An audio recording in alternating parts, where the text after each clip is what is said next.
Bienvenidos a Más se perdió en Cuba, feliz noche de sábado. Aquí estamos dispuestos a entretenerles, a informarles, a mostrarles opinión sobre las cosas que nos pasan como país y que son muy importantes.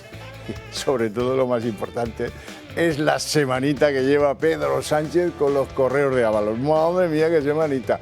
Aparecen personajes nuevos en el jardín de los gnomos de la corrupción que tiene Pedro. Aparece Santos Cerdán, que es el nuevo Novorum.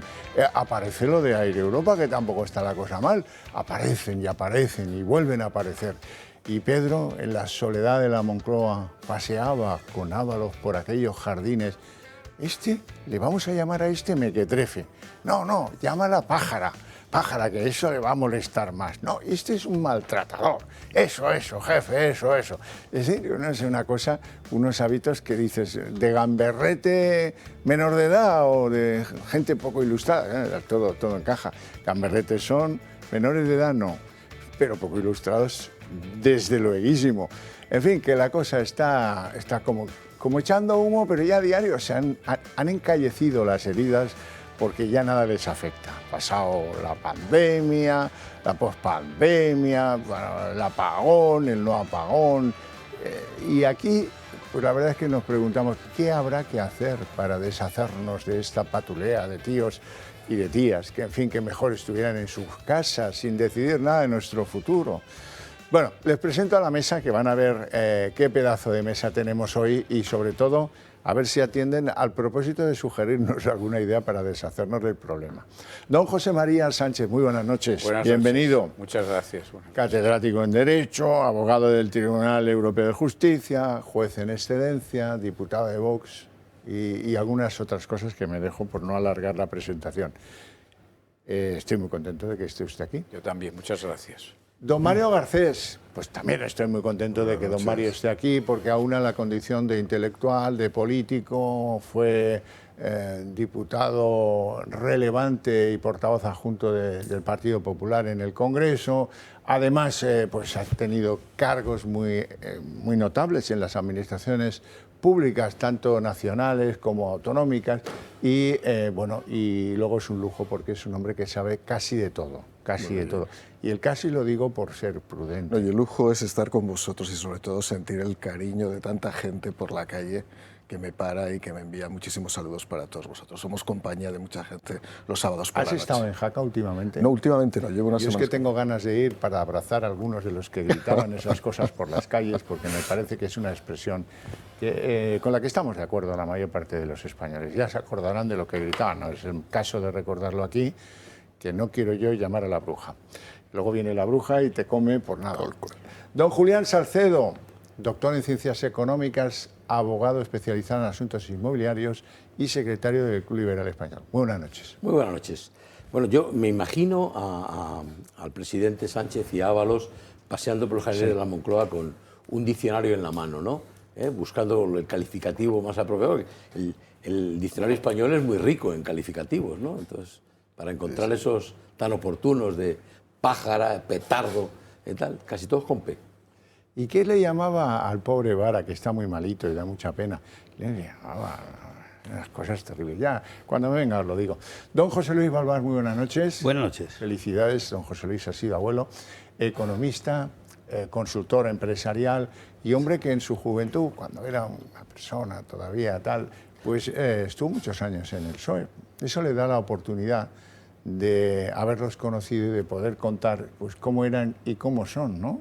¿Qué era Cerdán? Pues o poca cosa, ¿no? Una poquita cosa, secretario general de un pueblo de 3.000, 4.000 habitantes, dedicado a las alcachofas y a los espárragos, básicamente, en Navarra. Oye, eso igual muy legítimo. De eso igual sabes. Era, creo que primero secretario de organización del pueblo y luego secretario general de citada agrupación. Porque el ascensor social, tal como lo entiende la izquierda española, es que quiere el destino que te veas subido en un Peugeot y que formes parte de la banda del Peugeot. Porque en el Peugeot van Sánchez, Ábalos, Koldo ¿Y Santos? Había 2 jefes y 2 auxiliares. Bueno, eso es lo de menos, pero Y punto. Esos dice que hicieron no sé cuantísimos miles de kilómetros por la geografía Bueno, española. hay más mito que realidad. Porque mienten pero bueno. bastante, ¿eh? No son de... Ya te lo explicaré No algún son día. de fiar, no son. Espero que no fueran de parador en parador, porque una de las cosas que les tenemos aquí guardadas este fin de semana es lo del parador de Sigüenza. Que... Javier, entonces no había medios para paradores. Es que de verdad... No te engañes. es Que entonces no había medios económicos para parar. Pero si no pagan, ahora no pagan. Primera contradicción de la noche. No pagan, ni siquiera se inscriben. Ni siquiera se inscriben en paradores. Pues para eso está ahí Oscarín, Claro. el hombre más aburrido de España, el cancerbero de paradores. Bueno, Llegan al parador y dicen, ábranse los salones. Y entonces, ábranse los salones. Sí, pero que sepas una cosa que no sabes, que el que era el amigo que le pone en paradores a Óscar se llama José Luis Ábalos, no Pedro Sánchez, que en ese momento estaba mal con él, porque sabes que fue el gran estratega de la excelente campaña que hizo Pachinadie a las primarias del PSOE, que sacó el 8,5. Fíjate, qué visión estratégica. Cualquier cosa que le confíes a Óscar López puede ser tremendamente exitosa, como dirías tú. Bueno, vamos a lo que vamos. Primera contradicción de la noche. Si dicen los ministros de Sánchez que lo que esos mensajes revelan es una tontería, porque fíjense que incluso se felicitan. Decía una ministra, no me acuerdo quién era, decía, la web que tenemos mis primos y yo es más interesante que lo que se ha revelado del presidente del gobierno. Oye, pues no es verdad. Si es tan insignificante, a mí no me lo parece, ¿eh? Periodísicamente creo que tiene muchísimo interés saber cómo es la relación con el tirano de todos los sometidos y de cómo les insulta y se regodea en el asunto ese. Pero, oye, si es tan insignificante esto, ¿por qué tanto interés en judicializarlo, en querellarse contra unos y contra otros? Si no vale para nada, si es una cosa que no pasa del jijiji, jojojo, pues no entiendo yo por qué hay que llevarlo a los tribunales. Todo eso ha durado unos cuantos días hasta que el propio Ábalos salió y dijo, sí, he sido yo el que ha autorizado la publicación de esos correos personales. Que entonces ahí se trunca, ahí se desbarata la estrategia de comunicación del partido y del gobierno. Ahora bien, hombre, como tenemos doctos abogados en la mesa, yo creo que cuando una de las partes revela los mensajes, pues ya está claro que nadie, otro, ni en la oposición, ni la UCO, ni todos los que han sido insidiados, injuriados por el gobierno, porque claro, esto ha sido la UCO, los juzgados, los fachas que están siempre buscando la oportunidad de... No, miren, es más simple, muy fácil de entender. Si no veo manos levantadas, paso al tema siguiente, quedará oportunidad para ambas. Sí veo la mano levantada de don José Luis Balbás. Bueno, el tema no es cualquier cosa, es clave. Es la primera vez que aparece en la mesa el tema del dinero. Estamos hablando de 450 millones divididos en dos de 225 para cuestiones administrativas, conseguido por un procedimiento que nunca se le había dado a nadie con esa rapidez del presidente del gobierno y con la... Ahora hablas de Air Europa. Europa, que es lo importante, es decir, no creo que todas las chicas estas cobraran de honorarios 300.000 euros entre todas ni en mucho tiempo, por mucho que contaran, y por mucho que nos hayan divertido las suficientes cositas, tetitas y estas cosas que son muy menores en un país como España, que las suecas desde el año 65 estaban por Benidorm y por Ibiza, cuando íbamos 7 más y alguna más, lo que tú quieras. Y eso en España, de verdad, pues vale. Vale para Telecinco y para Antena 3 por las tardes y para no sé qué, pero el chiste no es ese, el chiste es la pasta. ¿Dónde están los 450 millones? ¿Por qué se le dan sin casi garantías? 475. 475 para dividir en dos, porque no se podía hacer transacciones de menos de 250 millones sin autorización de Europa, con lo cual no se lo hubieran dado, porque no, eso estaba en una situación financiera a punto del caos, porque, que sepan, casi todas las compañías aéreas tuvieron unos problemas enormes y muchas cayeron, mucho más grandes que Europa, ¿eh? O sea, pero mucho más grandes. No era muy solvente y tenía muchísimo lío, mucho empleado, muy metido en hoteles también, que eso era muy difícil de pagar, en fin. Y bueno, pues se le saca porque había amigos, no por otra cosa. Eso es lo que demuestra esto. ¿Y quién está implicado? Pues gran parte de la cabeza del gobierno. Eso es lo que dicen estos pequeños anécdotas de los emails, de los... Bueno, por email y por WhatsApp y por todos los lados, porque de esto hay de todo. Y es verdad que UCO tiene muchísima información. Creo que el pendrive de esto apareció ya hace 2 o 3 meses, que sabíamos su existencia. El contenido es mucho mayor. O sea, olvídate, si se ha empezado a dar ese tipo de información, van a venir más cosas más gordas. Ya ha venido una gorda, que es Santos Cerdán. Acaba de ser renovado secretario de organización, que es número 2 del PSOE, porque la vicesecretaria pinta lo que pintaba la anterior. O sea, en términos orgánicos no pintan nada. Quien manda en Ferraz es Santos Cerdán, que se ha hecho muy amigo de Sánchez, que antes era íntimo amigo de Ábalos también, ¿saben? O sea, que eso es así. Entonces, claro, ¿qué hay detrás de ahí? Pues hay cosas de dinero. Eso está clarísimo, que es lo que se empieza a ver, y lo ha autorizado la autoridad competente, que en aquel ya momento era José Luis Ábalos, ahora empieza a ser la autoridad competente que administra el juego del dinero ya. Ahora ya no estamos hablando de los chistes. Los chistes de Teruel, ¿no? Era uno en Teruel y el otro, ¿dónde era? Sigüenza. Sigüenza. Esos chistes empiezan ya a decaer. Eso ya empiezan otras cosas. Mario. Y veremos dónde va el camino. Bueno, en primer lugar, la política ha cambiado radicalmente en los últimos 40 años. Hace 40 años no había mensajería de WhatsApp, por lo tanto nunca habríamos podido detectar esta especie de intercambio dialéctico de descalificaciones, de insultos, de provocaciones, ¿no? Pero dicho eso, lo que se demuestra una vez más es ese sentido absoluto y autoritario de impunidad que tiene Pedro Sánchez. Si Pedro Sánchez es capaz de escribir ese tipo de mensajes pensando que nunca van a ser desvelados sus contenidos, es que es muy torpe. Porque estoy convencido que en el mundo actual, en el mundo de la política express, en el mundo de la política de consumo rápido, donde todo el mundo escribe WhatsApps, tanto en lo que son chats de grupo como lo que son la mensajería bilateral, hay que ser muy cuidadoso a la hora de poner o escribir ciertas cosas. Eso demuestra la catadura de ciertos políticos. Si un político es incapaz de entender que esos mensajes pueden ser en un momento determinado filtrados, es que vive en una burbuja de absoluta impunidad, de absoluta ignorancia y sobre todo de absoluta chulería. En segundo lugar, me ha llamado la atención la conversión lingüística de Ábalos. Parece Lázaro Carreter. No sé si os acordáis, aquí hace unos cuantos meses desvelamos aquel famoso correo que envió a Delsi, donde decía que Pedro Sánchez iba a ser embestido, donde se decía que la República era bolivariana y donde no había una sola tilde ni una sola palabra bien escrita. El único acento se ponía en organización, pero José y Ábalos no tenían acentos. Curiosamente se ha convertido a una lexografía absolutamente, vamos a decir, depurada. Ya digo que es como Lázaro Carreter revivido. Sí. Es más, utiliza expresiones como las del portero de la familia y una más. Él hubiera dicho Lázaro Moliner. Lázaro Moliner. Fijaos, no sé si os acordáis del portero de la familia y uno más, que mucha gente recordará esa famosa saga. Era un señor que utilizaba expresiones, adjetivos y verbos fuera del lugar, porque era un hombre, ya digo, era como Plutarco revivido en el barrio Salamanca de Madrid. Pues la verdad es que Ábalos parece algo parecido. Esta frase ha sido nominada por Ayuso, digo, pero bueno, del hombre que embestía, en vez de investía a Pedro Sánchez, pasamos a la nominación, que es prácticamente un vocablo que vendría de una especie de programa de alguna cadena de estas generalistas. A partir de esto, ¿qué quiero decir? Bueno, más allá de las descalificaciones del pájaro chogüí, del petardo fallero y todo este tipo de cosas, lo que se demuestra es la absoluta hipocresía, que en este caso es hipocresía absoluta.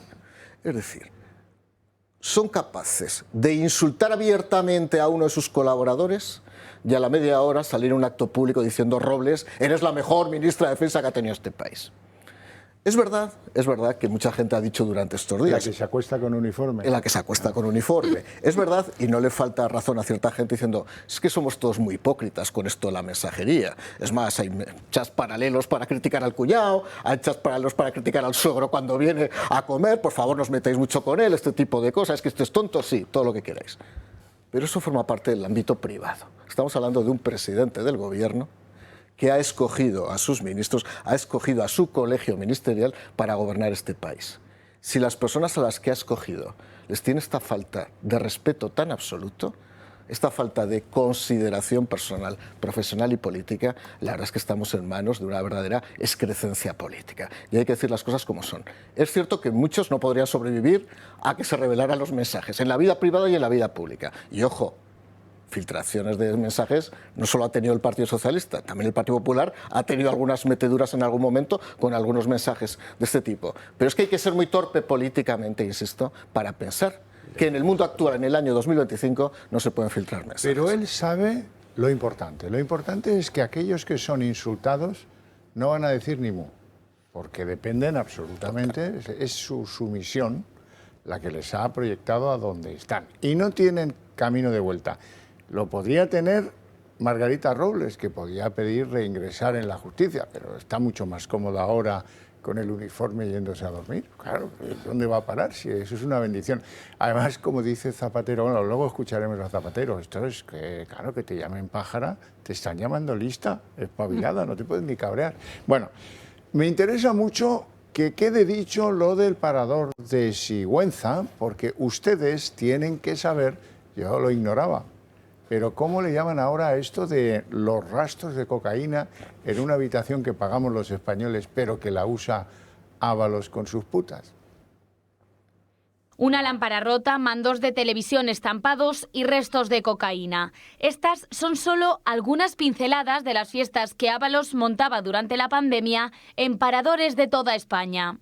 Según Objective, el parador de Sigüenza, en Guadalajara, fue otro de los destinos que el exministro de Transportes eligió para montar otra de sus juergas con prostitutas. Ocurrió en mayo de 2021. Ábalos acudió junto a 3 prostitutas, 3 escoltas y su mano derecha, Koldo García, al parador de Sigüenza. En la suite del ministro montaron una fiesta que acabó en una noche de excesos y una habitación destrozada. Copas de vino derramadas, el mando de la televisión roto y restos de cocaína. Así lo corroboran 2 trabajadores del parador que fueron testigos de los destrozos. O sea, me encuentro con restos de una copa o algo, no sé si sea... Yo creo que era más bien vino. Estaba pues derramada. El mando roto de la televisión y la lamparita de la tulipa estaba tirada y rota.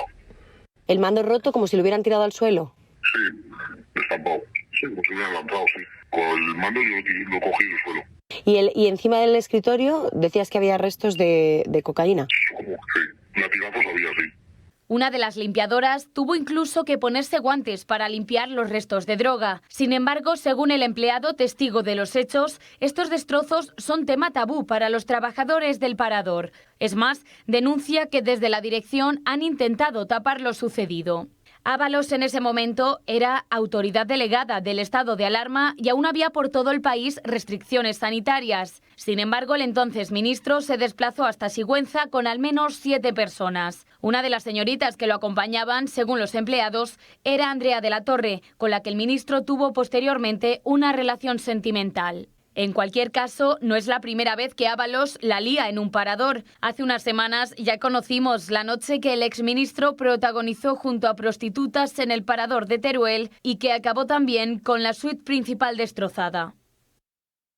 Julián, nosotros ya no sabemos ni qué es eso de un latigazo en la suite del parador de Sigüenza, ¿no? Nos acordábamos de las películas de romanos donde efectivamente te daban latigazos, ¿no? Eso sí eran latigazos. Estos deben ser otros, ¿no? Bueno, yo, perdonadme que me remita a lo que ha dicho Óscar López, de que esto no tiene ningún interés. Joder, nosotros en casa estamos enganchados a esto de los WhatsApp. Es mucho mejor que Juego de Tronos. Estamos a la espera del próximo capítulo, ¿no? Mira, en Sigüenza. Esto es mejor que la familia de la tele. Esto es mucho mejor que la familia Moncloa. Es tremendo, ¿no? Claro. Cuando nos reunimos todos, cuando se anuncia, oye, que van a salir ya lo de los WhatsApp. Nos juntamos todos, ponemos unas aceitunas, es tremendo, ¿no? Bueno, no lo sé, y lo de los paradores, Me gustaría conocer cuál es el presupuesto de mantenimiento y reparaciones y reparación de los paradores nacionales, ¿no? Habrá subido un 5.000%, un 10.000%, vete a saber, ¿no? O sea que... Lo que está claro es que ha sido una semana trágica para Pedro, con todo esto de las comunicaciones privadas, que luego han resultado no serlo. ¿Esto qué implicación tiene? Si Ábalos dice que él lo autoriza, pues ya, en fin, no hay vuelta de hoja, ¿no? Bueno, vamos a ver las comunicaciones. En principio, el secreto de las comunicaciones es un derecho fundamental. Bueno, ¿y qué? ¿Y si se ha violentado un derecho fundamental? Pero vamos a ver, los derechos fundamentales, tal y como se tutelan en el derecho español, se tutelan en razón de que sean violentados esencialmente por actos de los poderes públicos. También puede ser por un acto de una entidad privada, pero ordinariamente eso requiere otra construcción que existe doctrinal. Y luego puede haber un delito también, puede ser un delito, pero como quiera que él es parte de las comunicaciones, todo está ya sanado. Otra cosa es que él dé a conocer conversaciones o comunicaciones de terceros, es decir, en las que él no ha participado. Eso ya puede tener otra relevancia.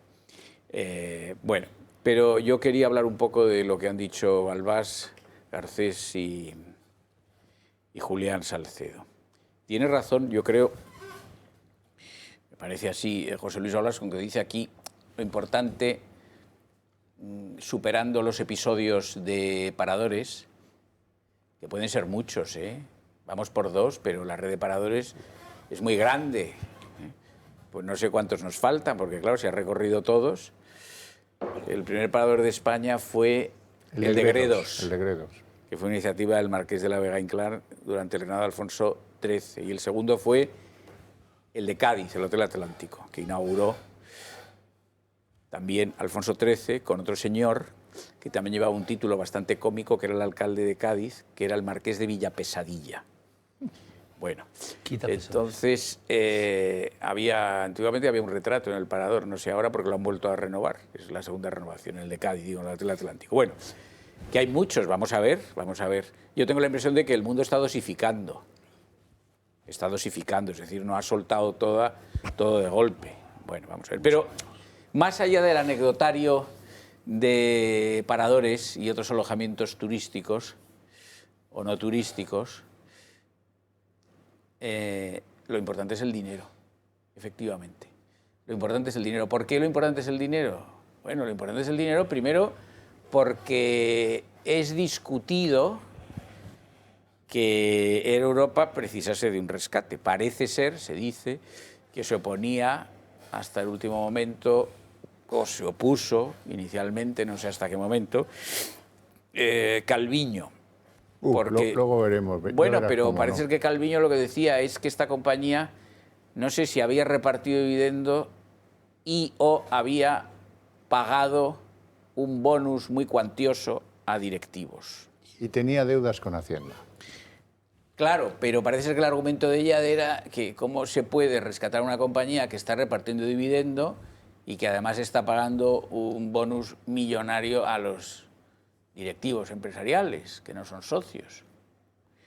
Bueno, el rescate, ya ha dicho José Luis Balbás la cifra que importa, que son 450, ¿no? 475. 75 millones de euros. Dividido en 2. No es poco dinero. Bueno, bien, eso ya, primera cuestión.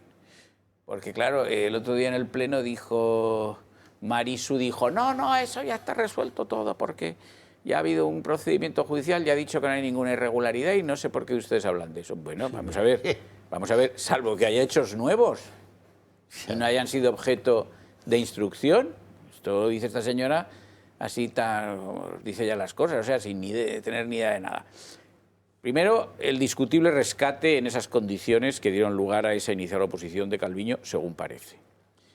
Segundo está el capítulo de las comisiones. Hace unos días ha habido una declaración de una señora o señorita que se llama López Pano, que debe ser parienta de la otra Pano, hija, que tiene hija. Pues ya sabía yo que esto del Pano iba a dar mucho juego, porque la señora esta Pano tiene una pinta de empresaria vamos, parece que viene de Wall Street. Del Instituto de Empresa. Es una cosa... bueno, entonces estos Pano y compañía, la hija dice ser la exnovia de Aldama, del famoso Aldama, que integra esta caterva, ¿no? Y entonces esta dice que ella es testigo, es decir, ha visto, ha oído cómo se le entrega una bolsa con 500.000 euros en metálico a Koldo para que Koldo la entregue a Ábalos, algo así. Y en esa escena de la que ella es testigo, y con arreglo a eso ha hecho esta declaración, ya no sé, me pierdo si en un juzgado o en un medio de comunicación, creo que un medio de comunicación, sí. De momento, ese dinero era una comisión que pagaba Hidalgo a Ábalos por el rescate. Bueno, estamos ya en unas magnitudes que se aproximan al negocio del comisionista. 500 millones, una comisión de 500.000 euros, no es mucho, ¿eh? 500.000. 500.000 euros, sí. Pero digo que no es mucho, 500 millones podrían haber sido, claro, el 1% de comisión. Bueno, es que Ábalos está en la banda de comisionistas, no está en la banda alta. En la banda alta están otros, ¿no? Por ejemplo, los Clinton. Los Clinton por 500 millones hubieran cobrado, ¿cuánto, Julián? 2, 3, 4, 5 a lo mejor, 5 millones, ¿no? Pero claro, son comisionistas Tier 1. Este debe ser Tier 2 o Tier 1, pero local, no global, no es comisionista global. Bueno, esto es muy importante. Es decir, aquí estamos ya avanzando y nos estamos adentrando en la sustancia penal de todo esto que hasta ahora no ha dejado de ser como un sainete de mal gusto. De mal gusto, ¿no? De mal gusto. Y luego, sobre lo que ha dicho Mario Garcés, relativo a que parece mentira, que además no es imposible que se hagan esos comentarios y luego haya otros. Entonces, vamos a ver, Mario, yo hace muchos años que un señor que era catedrático y que fue diputado y senador muchos años de tu partido, con el que yo tenía amistad ya difunto, me dijo un día, en política no hay amigos. Yo creo que esto es verdad. Esto es verdad por el conocimiento que he tenido en el pasado de otros políticos en otros tiempos, que para mí cuando era muy joven esto constituía motivo de sorpresa. No voy a entrar en detalles, pero yo creo que esto es verdad. En política no hay amigos. Y bueno, puede haber una amistad circunstancial, pero no es el medio propio en el que nace la amistad. Nos vamos a publicidad y volvemos en apenas 2 minutos.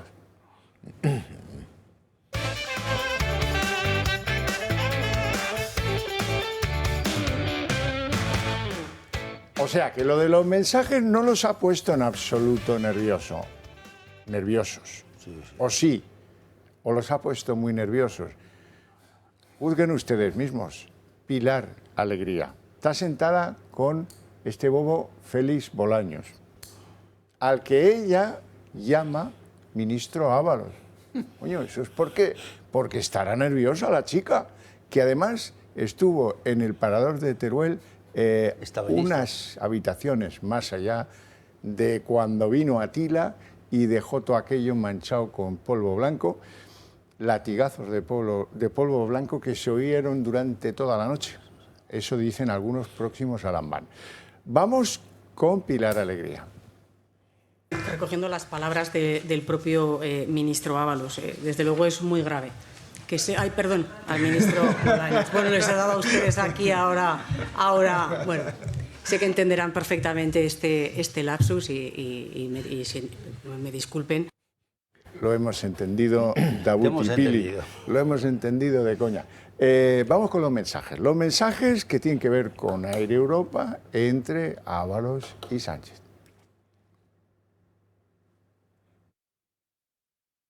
Se está investigando cómo se fraguó el rescate de Air Europa y las personas que intervinieron en el mismo, las comisiones que supuestamente se llevaban y los intereses detrás de la aerolínea. una supuesta red creada entre Ábalos, Koldo y Aldama, que en ese momento estaba dentro de Globalia, empresa matriz de Air Europa. La compañía aérea requería de una inyección de dinero público para salir adelante, tras la llegada de la pandemia. En noviembre de 2020, el Consejo de Ministros aprobó una ayuda de 475 millones de euros. Previo a la intervención del gobierno, Javier Hidalgo, el entonces consejero delegado de la aerolínea, realizó una llamada a Begoña Gómez para ver si podía intervenir en el asunto. El 3 de septiembre, Aldama informó a Koldo de lo ocurrido. Muy el tema este. Se está buscando la vida y acaba de llamar a Begoña. Nuevos mensajes entre Ábalos y Sánchez revelan que alguien más tenía interés en el rescate de la compañía e intervino en el proceso. El presidente del gobierno. El jefe del Ejecutivo, tan solo 5 días después de la llamada de Hidalgo a Gómez, reenvió un mensaje al exministro de Transportes de un conocido suyo en el que destacaba la necesidad de solucionar lo de Air Europa, pero evitando su venta a International Airlines Group, matriz británica de Iberia, resaltando que tras el Brexit sería óptimo que fuera española y más dadas las circunstancias actuales para tener asegurada la infraestructura aérea en España. Y así montar una plataforma en base al negocio asentado de Globalia, que sea privada pero con el control por parte del gobierno, al menos temporalmente. Este anónimo conocido de Sánchez le explica al presidente que no tiene sentido rescatar a la compañía y dejarla en manos de los Hidalgo, pero tampoco regalársela a IAG, y menos dejar que desaparezca. El presidente transmite a Ábalos que merece la pena que le den una vuelta, a lo que el exsecretario de Organización del PSOE afirma las inquietudes y le informará acerca del enfoque en las reuniones. A Sánchez de primeras no le convencía la operación, pero sí que era necesario meditarla y valorarla. Poco después, la Sociedad Estatal de Participaciones Industriales puso en marcha el proceso. Según los mensajes, el rescate tuvo el interés directo de Pedro Sánchez, días después de que Javier Hidalgo llamara a su mujer, Begoña Gómez. Contradicciones que luego no cuadran. Porque vamos a ver, que Air Europa mereciera el rescate como tantas líneas aéreas, Lufthansa, por ejemplo, tuvo una del gobierno alemán bastante más fuerte que el de Air Europa. Sí. Ahora bien, ¿por qué si las merecía tuvieron que movilizar a tantos? A Ábalos, a Begoña, a Nadia Calviño, al presidente Sánchez, todos, venga, hay que darle las ayudas a Air Europa. Si es que eso, excusatio non petita. A ver, el gobierno estaba en pandemia. Tenían que dedicarle más tiempo a encontrar al comité científico del doctor Simón, ¿no?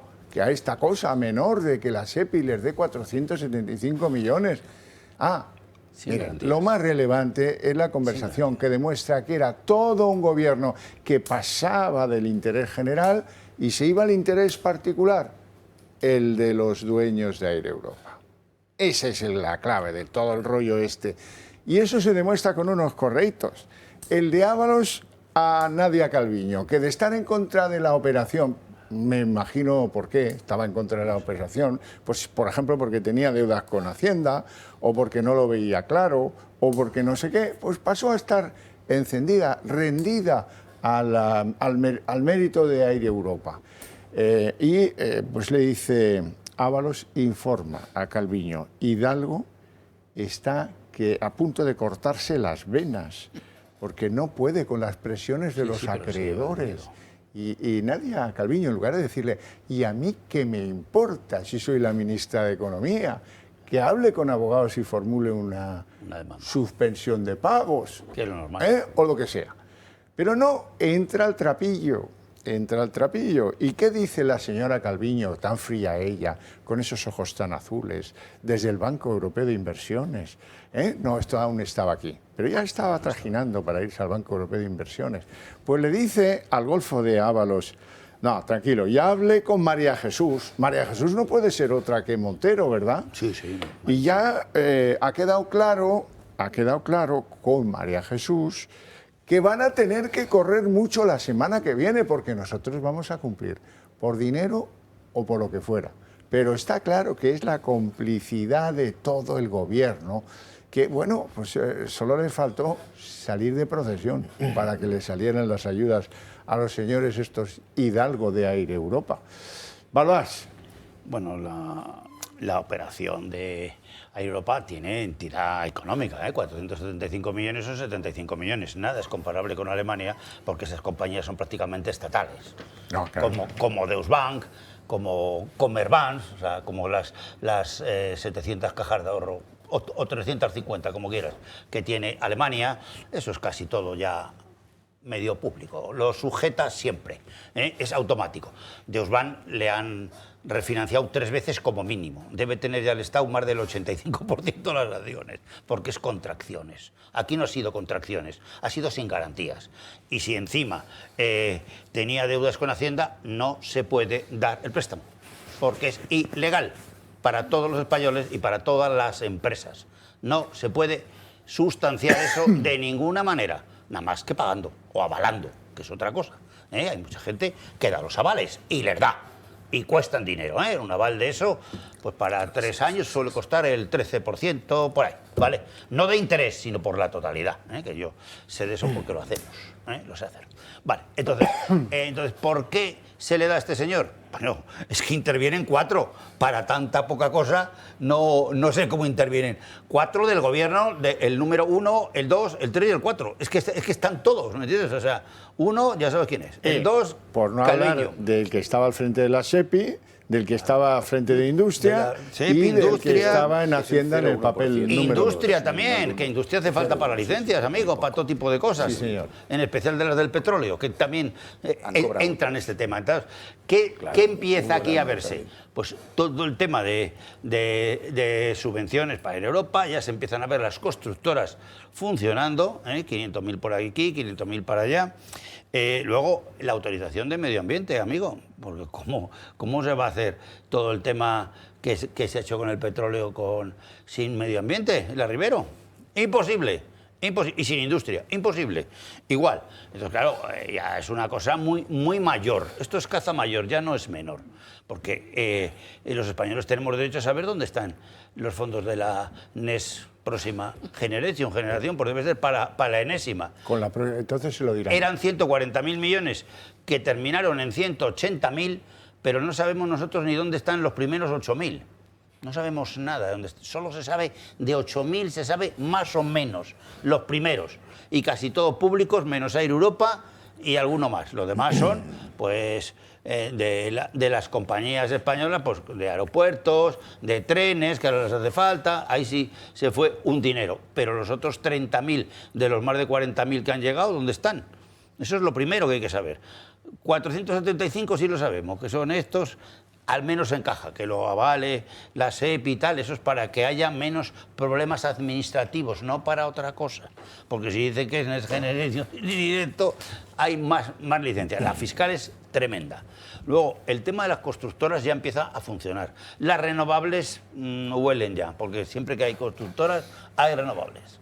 Porque se ha hecho aquí inversiones por montones. Entonces, hemos pasado del folclore, que eran las chicas y esto del Coldo ha dicho y el otro, a la primera división, porque es que Coldo es que era 1,5 millones, acuérdate, todo el trama, Coldo era 1,5 millones cuando sale, y solo de mascarillas, que ya mascarillas no es 1,5 millones, es casi 3.000 millones, ¿dónde están el resto? ¿Dónde está el resto de las mascarillas también? Ese es otro, de 3.000 millones, ese es el capítulo aproximado. Entonces, claro, que hemos pasado a la primera división, los españoles tenemos derecho a saber dónde están esos fondos. Es decir, tienen la obligación de darnos la información.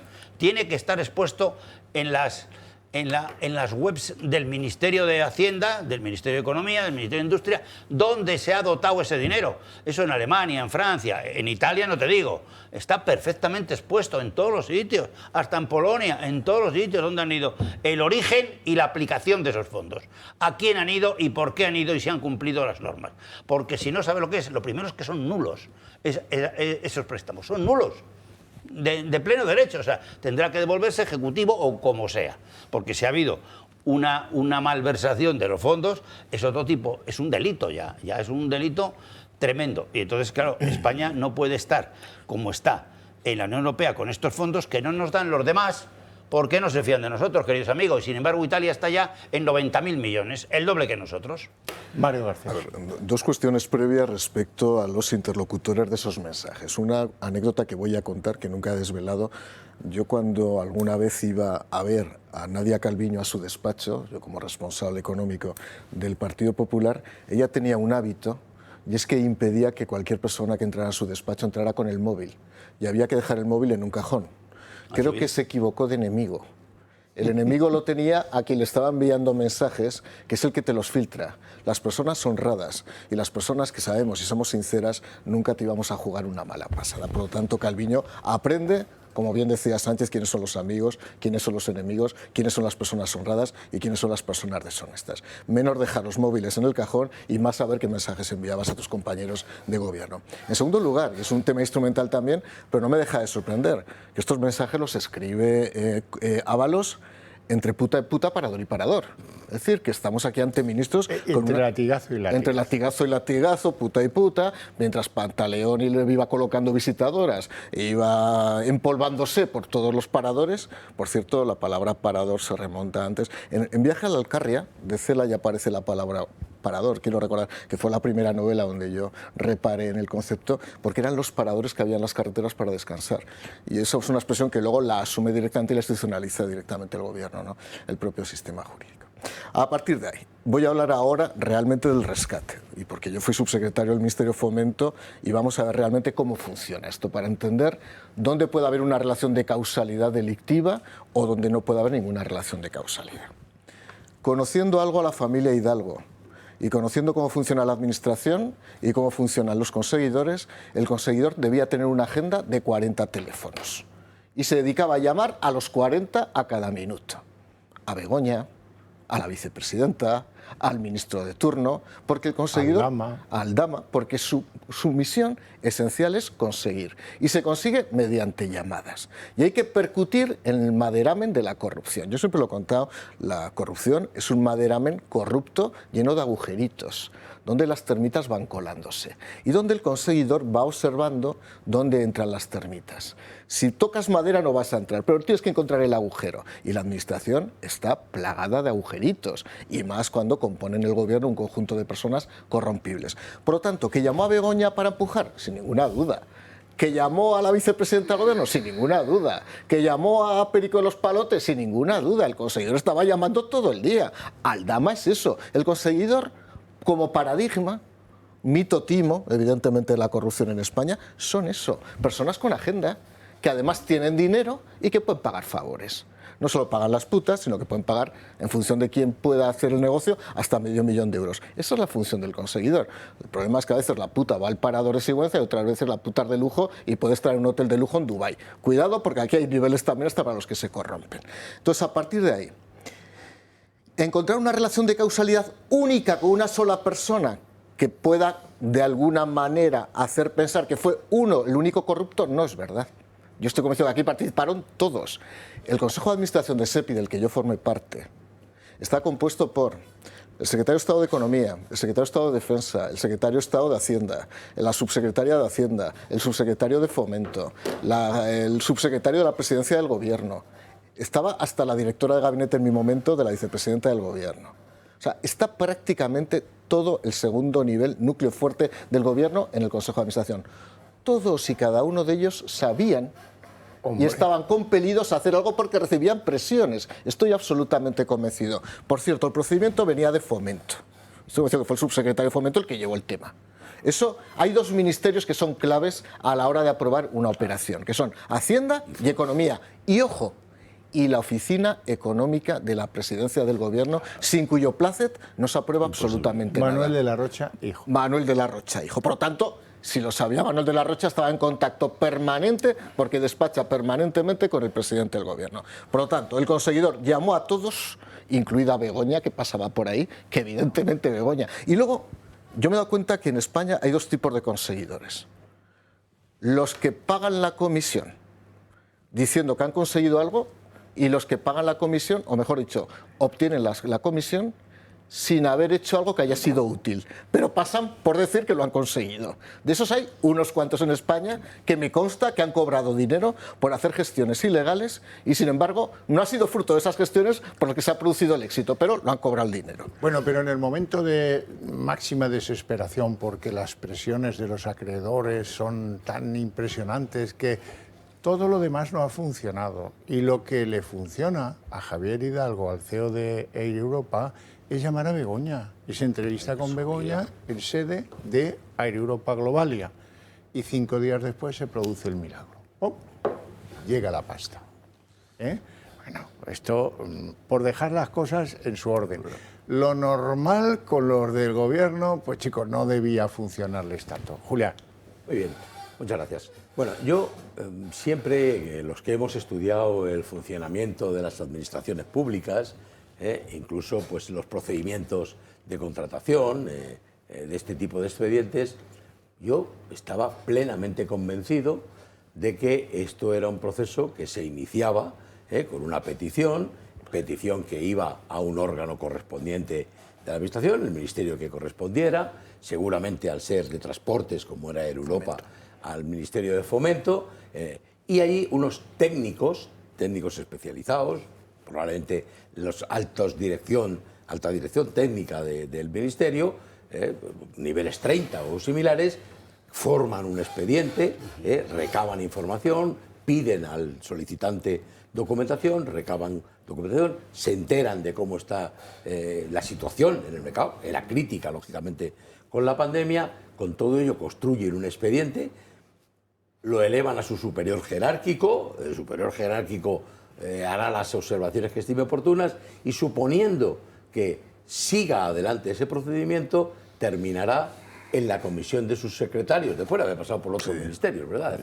Hacienda, Economía, como dice muy bien Mario, que lo conoce perfectamente, y terminan en la mesa de la comisión de sus secretarios previa a las reuniones del Consejo de Ministros, quién lo someten o no lo someten, totalmente trabajado, y realmente el Consejo de Ministros, no quiero decir que tiene un papel secundario, pero al final todo lo que viene allí documentado, analizado, contrastado, ya depurado de si hay deudas con Hacienda, que las había, que hubieran impedido el acceso a subvenciones públicas o ayudas públicas, si se ha distribuido un dividendo previo de 53 millones de euros, con lo cual ya pone en duda realmente si la situación de insolvencia, provisional por lo menos, de la compañía realmente es consecuencia de actuaciones que no debían haberse cometido, ponen, digamos, determinadas normas para poder concederlo y finalmente se eleva al Consejo de Ministros por el ministro correspondiente del ramo, el que va a conceder la ayuda, normalmente Hacienda, Hacienda y Economía, y se aprueba. Ah, no, acabamos de ver que al menos con este gobierno no funciona así. Funciona en lugar de abajo arriba, los técnicos, de arriba a abajo. Es decir, el propio presidente de gobierno se dirige al ministro de Transportes y dice, me dice un amigo mío, que no sabemos si es un amigo compañero del fútbol o del baloncesto, pero me dice que esto tal vez teníamos que estudiarlo, perdóname Mario, entonces vamos a darle una vuelta a José Luis, ¿no? Y vale, entonces al final eso deriva en que el presidente de gobierno y un equipo muy reducido, probablemente incluyendo a Manuel de Rocha, toman la decisión, pues sí, vamos a darle la subvención, se la merece, probablemente con la participación de Begoña Gómez, y entonces lo que se dice a los técnicos es, mira, aquí tienes la decisión, elabóranos un informe, hombre, que documente esto, ¿no? Vistamos el santo, ¿no? Solo un minuto, los procedimientos normales y ordinarios de gestión de ayudas públicas, ya sea ayuda monetaria directa o préstamos o créditos, son en régimen de concurrencia competitiva. Esto era una excepción. Se consideró que había que dar una ayuda directa. La cuestión es por qué tantas empresas españolas en sectores no necesariamente como el aeronáutico estaban en una situación muy parecida a la de Air Europa y sin embargo no recibieron una ayuda directa y tuvieron que entrar en la cesta de la concurrencia competitiva. José María. Bueno, en realidad, Xavi, te has anticipado lo que yo quería decir. Air Europa es una compañía de aviación civil, comercial. El ministerio competente por razón de la materia es Fomento, porque es el que tiene competencia en transporte y por lo tanto la navegación aérea civil. Y después están Hacienda, que es, si no me equivoco, corrígeme Mario, quien tiene que hacer el desembolso, y luego está Economía, que es quien tiene que autorizar. Luego todos esos ministerios, sobre el papel, otra cosa es que haya habido corruptelas o más que corruptelas, sobre el papel pueden estar llamados a participar en la solicitud de rescate de una compañía como Europa. Luego Ábalos, Calviño y Marisu, o Chiqui, como la queramos llamar. Bien, pero tú te has anticipado, repito, a lo que yo iba a decir. La que no tiene ninguna vela en este entierro, que no ha sido entierro sino más bien fiesta, es Begoña. ¿Pero qué pinta aquí Begoña? ¿Pero qué pinta aquí Begoña? O sea, ¿por qué aquí, con un papel determinante o no, tú has venido a decir, Xavier, que fue determinante para desbloquear la operación? No en vano. Es la mujer del presidente del gobierno, que es quien tiene la última palabra, porque es evidente que si el presidente del gobierno le insiste a la ministra de Economía en que tiene que autorizar, lo va a autorizar. Y prueba de ello es el último WhatsApp de Calviño Ábalos diciendo sí, sí, ya se lo he dicho a María Jesús y ya sabe que la semana que viene tiene que correr. Vamos a ver. Vuelvo a repetir. Que hubiera participado Sánchez, presidente del gobierno, en la toma de la decisión, formal, informalmente, me hubiera seguido pareciendo dentro de lo ordinario. Lo que es extraordinario y, por lo tanto, lo que indica, y es un indicio en sentido propio, que ha habido trato de favor, es que en todo esto intervenga la mujer del presidente del gobierno. E interviene la mujer del presidente del gobierno porque tiene una relación de amistad o no sé de qué, con Hidalgo, con el padre, con el hijo, con la abuela o con todos. No tengo ni idea. No tengo ni idea, pero es evidente que esta señora tiene una relación con esa familia y esta señora en todo este procedimiento que vosotros habéis descrito, pues tiene una participación. Bueno, ¿y por qué? Esta es la pregunta. ¿Por qué interviene en el rescate de Europa Begoña Gómez, hija de don, ¿cómo se llamaba? Sabiniano. Don Sabiniano. Conocido empresario de un sector del que no era competente formalmente Ábalos, pero sí era un usuario habitual en el sector. Entonces vamos a ver, es que esto es lo que vamos a ver, es irreductible a un entendimiento de la cosa, irreductible la intervención de Begoña en este asunto. La intervención de Begoña en este asunto es como un monstruo que aparece en el procedimiento. Un monstruo que luego resulta ser, en realidad, el hada madrina. Sí. Parecía monstruo en sentido, vamos a decir, conceptual, pero por la función que lleva a cabo es el hada madrina, que da con la varita mágica o le pega una bofetada a su marido o no sé cómo es y consigue que esto se desbloquee, se agilice, que corran como dice Calviño o no sé qué cosa. José María, ¿cómo no va a intervenir? Si era la que mejor se lo sabía. Tenía conexión directa. Pero bien, si es lo que digo. Tenía hub más que conexión directa, porque no en vano Air Europa era contribuyente Paganini de las cátedras y actividades de Begoña. Perdóname, Xavier, esto es un indicio en sentido propio. Sí. Esto no prueba directamente. No prueba directamente que haya habido, vamos a decir, irregularidad, corrupción. No. Es un indicio, y no es un indicio menor, de que en este procedimiento ha habido irregularidad, porque aparece un tercero que no tiene ninguna competencia en este asunto. Por eso me resulta tan difícil de entender que la Audiencia Provincial de Madrid le diga al instructor del caso Begoña, Juan Carlos Peinado, no investigue usted lo de Air Europa si no aparecen cosas delictivas que afecten a Begoña, ¿no? Indicios ya hay. Sin embargo, hay que respetar a la justicia. Bueno, pues se le respeta. A la que no tengo por qué respetar es la señora que aplaude así, Marisu Montero. A esa no la tengo por qué respetar. Y la hemos pillado porque ¿qué demuestran los correos? Que ella era una de más. Allí, corre, corre, date prisa, que hay que cumplir las órdenes. Y ella, tiqui, tiqui, tiqui. Pero es que esta señora decía en noviembre que prácticamente venía a decir que odiaba a José Luis Ábalos. Lo recordamos, Marisu. ¿Relaciones profesionales únicamente o también personales? No, normalmente profesionales y de compañeros, no somos amigos, si es lo que me pregunta. Eran los tiempos en los que usted iba a sus cumpleaños, ha manifestado anteriormente. Fui una vez a su cumpleaños. Fue una vez a su cumpleaños. Y el rinconcito para hablar de la salud con don Adolfo Bistur, que ya me acompaña aquí una noche de sábado más. ¿Cómo estamos? Pues estamos muy bien, estamos... Le veo aquí con el desfibrilador que evita que se muera la gente. Pues evita que se muera la gente, efectivamente. Es verdad que ante una parada cardíaca tenemos que actuar muy rápidamente. Fíjate que esos primeros 10-15 minutos hasta que llega la ambulancia se hacen eternos. Y lo más importante es poder hacer algo, ¿no? Porque te puedes encontrar una circunstancia, imagínate, que es en tu propio domicilio, en un bar, en un lugar donde se está haciendo deporte, y en ese momento has llamado a la ambulancia, que es lo primero que hay que hacer, el 112 se pone en marcha, ¿qué ocurre? Pues mira, la persona se ha desvanecido, empiezan a hacerte varias preguntas y ellos ya sospechan que puede ser algo preocupante, ¿no? A partir de ahí ya no sabemos hacer nada porque prácticamente nadie sabe hacer nada. Sin embargo, si tenemos cómo hacer algo, que es con un desfibrilador, sí que vamos a hacer mucho. Porque en primer lugar vamos a colocarlo, que es facilísimo.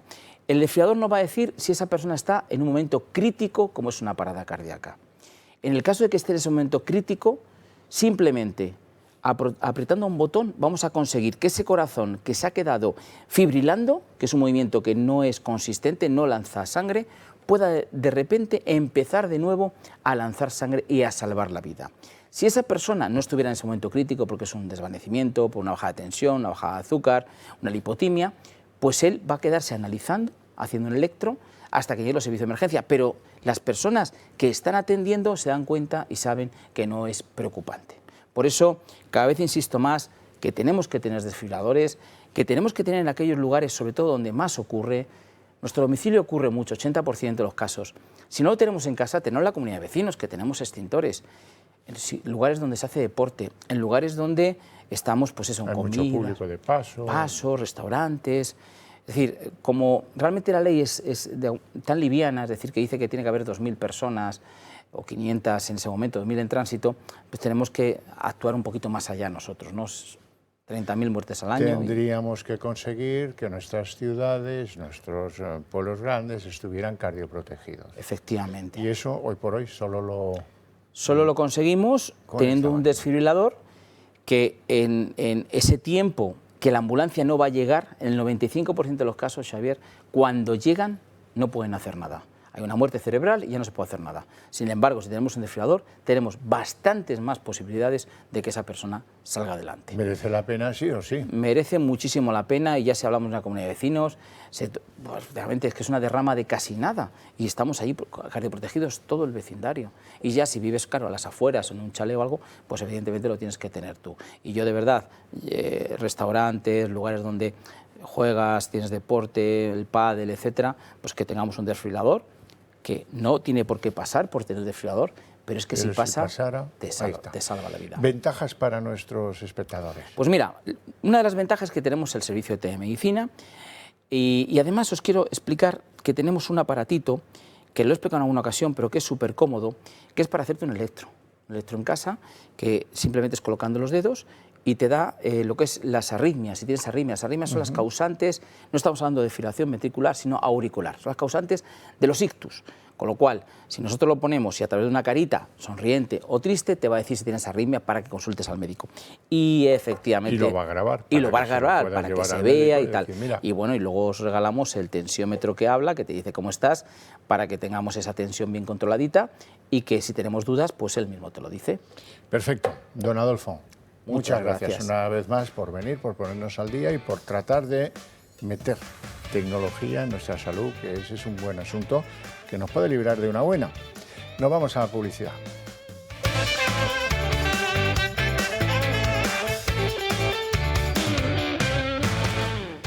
Otra cosita, Balbás, tú que eres castellano viejo. Hombre, resulta que a Sánchez los mensajes le delatan como mínimo como conspirador del intento de asaltar el gobierno de Mañueco. Vamos a verlo para que ustedes se den cuenta de todo esto, pero también, los paseos esos por Moncloa dan mucho de sí, Y a este, ¿cómo le movemos la silla? Bueno, a este le vamos a hacer una mocioncilla que se va a enterar de lo que vale un peine. No salió ni una, ni Castilla-León, ni Murcia, ni Madrid, que fue el gran intento. Les cogió Ayuso por la rápida y las hizo mayoría prácticamente absoluta con Vox. O sea, le dejó en el sitio al líder este que tenía, que ya no sabe nadie cómo se llamaba el talaguado aquel, en Madrid. No son especialmente expertos en hacer esas operaciones de estrategia política local. No es tan fácil hacerlas que no le salió ni una. O sea, que no es...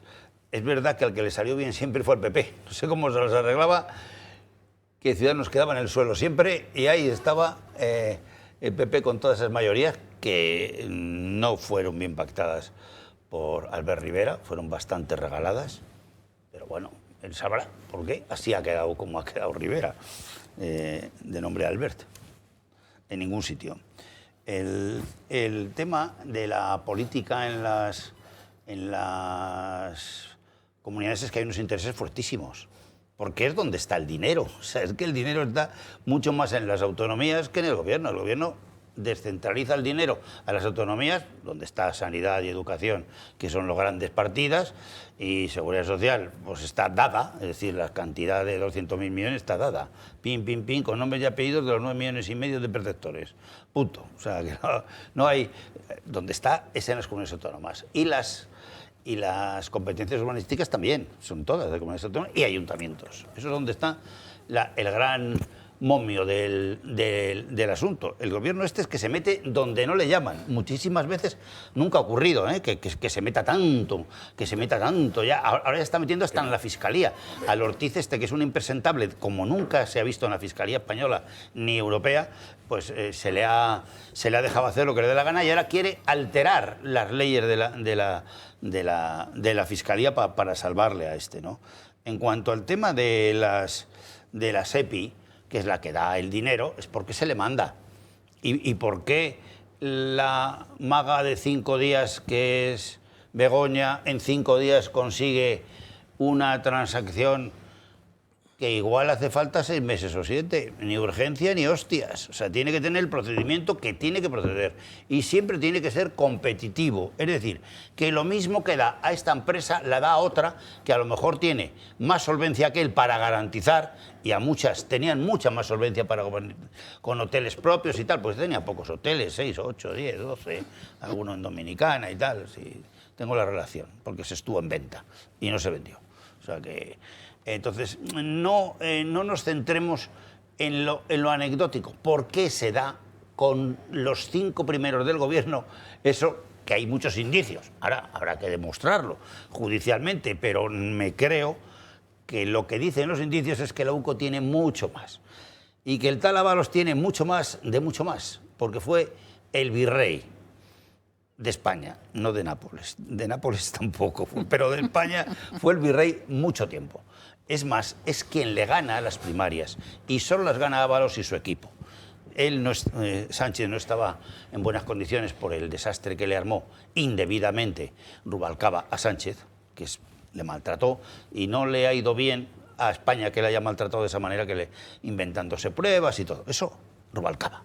Diga lo que diga, porque será un fantasmón con el país. Y un tío chulo que utilizaba la fuerza de los demás, no la suya, porque no tenía ni un voto, ni en Madrid ni en ningún lado. Era lo que le dejaba Bono y lo que le dejaba Chávez. Y punto pelota. Y lo utilizó en el Comité Federal para tirarle ilegalmente, acusándole de cosas falsas. Que estaban tocando la urna. ¡Mentira! Nadie tocó la urna. Es mentira. En un comité federal tú no tocas un voto ni queriendo. Es imposible. Porque el PSOE es el PSOE. Y yo he estado muchos años ahí y lo he visto. ¡Imposible! ¿Qué dices? ¿Que había traidores? Sí. ¿Que se contó mal? Sí. Pero 2 de los que estaban en la ejecutiva ya no estaban. Y pues no me digas más. Si o sea, se contó mal y había traidores, ¿para qué queríais tocar la urna? Todo es muy largo. Pero el tema de que el gobierno haya intervenido en estos 475 millones es una cosa que empieza a tener indicios de muy mal olor. Porque esa rapidez y sobre todo el top del WhatsApp es cuando le dice Calviño a Marichu, oye, ya sabes que hay que correr, nos lo ha dicho el jefe que hay que correr. Ya le he dicho, por favor, ya le he dicho a mi subordinada Marisu, que la semana que viene va a tener que correr. Porque entonces no era vicepresidenta, la vicepresidenta era, y ella era la de Hacienda. Que hay que entender bien eso es tremendo. Desde el punto de vista administrativo, tiene una validez de cierto indicio, ¿eh? José María. 3 comentarios sobre lo que acaba de decir José Luis Balbás. El primero, lo de la moción de censura en la Comunidad de Madrid, con la que amenazó el Partido Socialista aliándose con Ciudadanos. Es cierto que Ayuso tuvo un reflejo de inteligencia inmediatamente, en cuanto vio el peligro, disolvió el Parlamento Regional. Fue la más rápida. Con el resultado, primero, evitó la moción que hubiera dado el gobierno a los socialistas y a Ciudadanos. Sí, sí. Y segundo, le permitió ganar las elecciones con un resultado mejor que el que había tenido en el 2019 o 18, no me acuerdo. Bien, 19.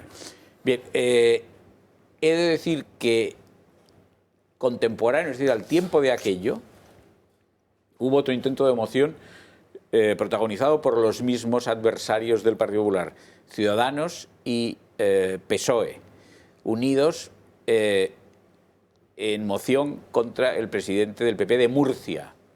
Sí, lo que se me dijo en aquellos momentos en los mentideros que hay en el Congreso o cerca del Congreso o qué sé yo, pero esto no lo sé y por lo tanto pues lo digo a modo de transmitir un cotilleo político. Quizá no debía hacerlo, pero a lo mejor Mario aquí nos aclara, aunque quizá le incomode hacerlo, si lo sabe, es que López Miras no disolvió la Asamblea Murciana ante ese riesgo porque recibió la orden directa de Teo. Porque Teo guión Casado, pongo primero a Teo, que es quien mandaba, tenía miedo de que si había elecciones anticipadas en Murcia ganase Vox. Y no era un temor infundado, porque en las elecciones generales en el 19, en noviembre, en la provincia de Murcia había ganado Vox, no el PP. Con 4 escaños. En las generales. En las generales. De modo que no era un temor infundado. Y entonces arriesgó. Bueno, salió bien porque esa moción al final no sé lo que pasó. No llegó a presentarse, no prosperó, hubo unos tránsfugas de última hora, en fin. Un desastre todo aquello. Eso es el primer comentario. El segundo comentario, dice José Luis que nunca ha habido intervención como una situación como esta de rescate. Hombre, José Luis, vamos a ver. No nos digas cosas raras. Que cuando gobernaba el Partido Socialista y era el presidente del gobierno, hubo una intervención más importante que esta, que se hizo por decreto ley, de un ministro sobre el papel socialdemócrata. Se llama Rumasa. Se llama Rumasa, fue nefasta, absoluta. Cuyos flecos, de otra dimensión. De naturaleza patrimonial no han concluido. Sí, lo conozco perfectamente. 3.100 millones, 3.700 millones, más los intereses infinitos de demora. No voy a hablar luego de la intervención de Banesto. No digo que no tuviera motivos. Lo que digo es que habría que examinar con cuidado en qué concluye la intervención de Banesto. Porque me parece que hay otro banco que se lucra totalmente de aquello. Pero bueno, este es el segundo comentario. Air Europa con Rumasa, que era 100 veces más grande, o sea, oye, más José de 100 Luis, veces. Te estoy diciendo que los socialistas son amantes de las intervenciones, no en vano su ideología, los socialistas socialdemócratas, como lo eras tú, pues su ideología es ambigua y equívoca sobre estos particulares. Entonces, cuando tienen socialdemócratas intervención. Bueno, yo te digo lo que te he dicho. Son hechos que me parece que son difíciles de contestar o de refutar. Y en tercer lugar, y concluyo, Ábalos. Bueno, vamos a ver. Aquí hasta ahora lo que habíamos visto era un Ábalos poco beligerante con su partido. Es decir, teníamos la percepción, o al menos esa era la mía, de que había un entendimiento de fondo entre Ábalos y el partido para agredirse entre sí lo justo, en beneficio de los dos. El partido quedaba a salvo, se descargaba la responsabilidad de todos estos muertos a Ábalos, Ábalos tragaba, pero de alguna manera sería compensado o sería liberado de la responsabilidad, acaso penal, que pudiera dar lugar, acaso, a alguna condena, porque ya llegaría algún tribunal, léase el Constitucional, para, pues eso, en un recurso de amparo dejar sin efecto una sentencia de condena. Lo ha pasado con los ERES, porque no va a pasar con Ábalos. No, ninguna razón para excluirlo, al revés. hay una razón para presumir que iba a suceder así. Cuando Ábalos ahora suelta los WhatsApps, vamos a ver, ¿quién se puede creer su versión de que es que los WhatsApps son inocuos? No, es más, favorecen a los participantes en esas comunicaciones. Esto indica si verdaderamente el mundo los ha obtenido de Ábalos. Yo interpreto que a lo mejor la relación que había de entendimiento entre Ábalos y el PSOE ha pasado a un momento distinto en el que no hay tanto entendimiento. Bueno, vamos a ver, yo me quedo con ganas de más aplaudimientos de estos del estilo Marisu, porque claro, le hemos oído decir que ella a un cumpleaños sí que la invitó, pero que amigos no, compañeros sí, amigos no. ¿Y qué pensaba de Marisu Ábalos? Porque también hay literatura por la vía de los mensajes de WhatsApp que es muy enriquecedora. Ahora lo van a ver, ahí la tienen. Te tengo en mi alma. Oye, yo es que eso no se lo digo ni a mi mujer. Te tengo en mi alma. El del tío de los latigazos. Es que tú no lo entiendes, es mi arma. Que es como para investigarlo, no sé si judicial, penalmente o tal vez en el... es que sevillana, mi arma. No lo sé. Tremendo, me parece escalofriante. Sí. Por cierto, me mira Mario Garcés, tengo un regalo para usted, vos. Vamos por allá. Pilar Alegría está destinada a ser la candidata del PSOE en Aragón si alguien no lo remedia. Y el otro día tuvo una ocurrencia, ir a ver un partido de balonmano a Huesca. Y como usted es de Huesca, pues se lo brindo y que usted lo disfrute bien. Vamos a escucharlo, sobre todo a escucharlo, ¿eh?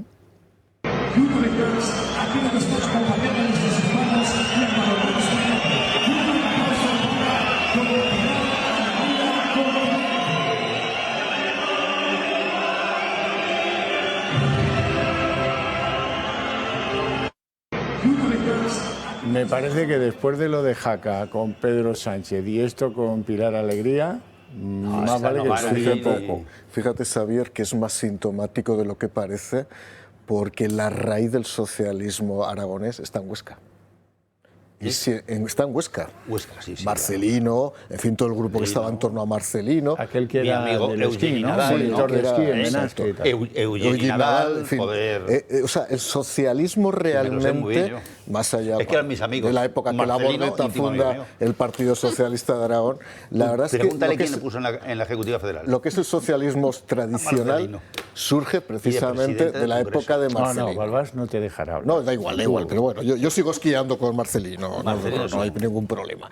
Y eso es muy sintomático porque era una tierra donde encontró siempre cobijo el socialismo aragonés. Es más, los grandes resultados del Partido Socialista en Aragón emergían siempre desde Huesca, iban bajando hacia Zaragoza y hacia Teruel. La influencia de San Lorenzo. La influencia de San Lorenzo.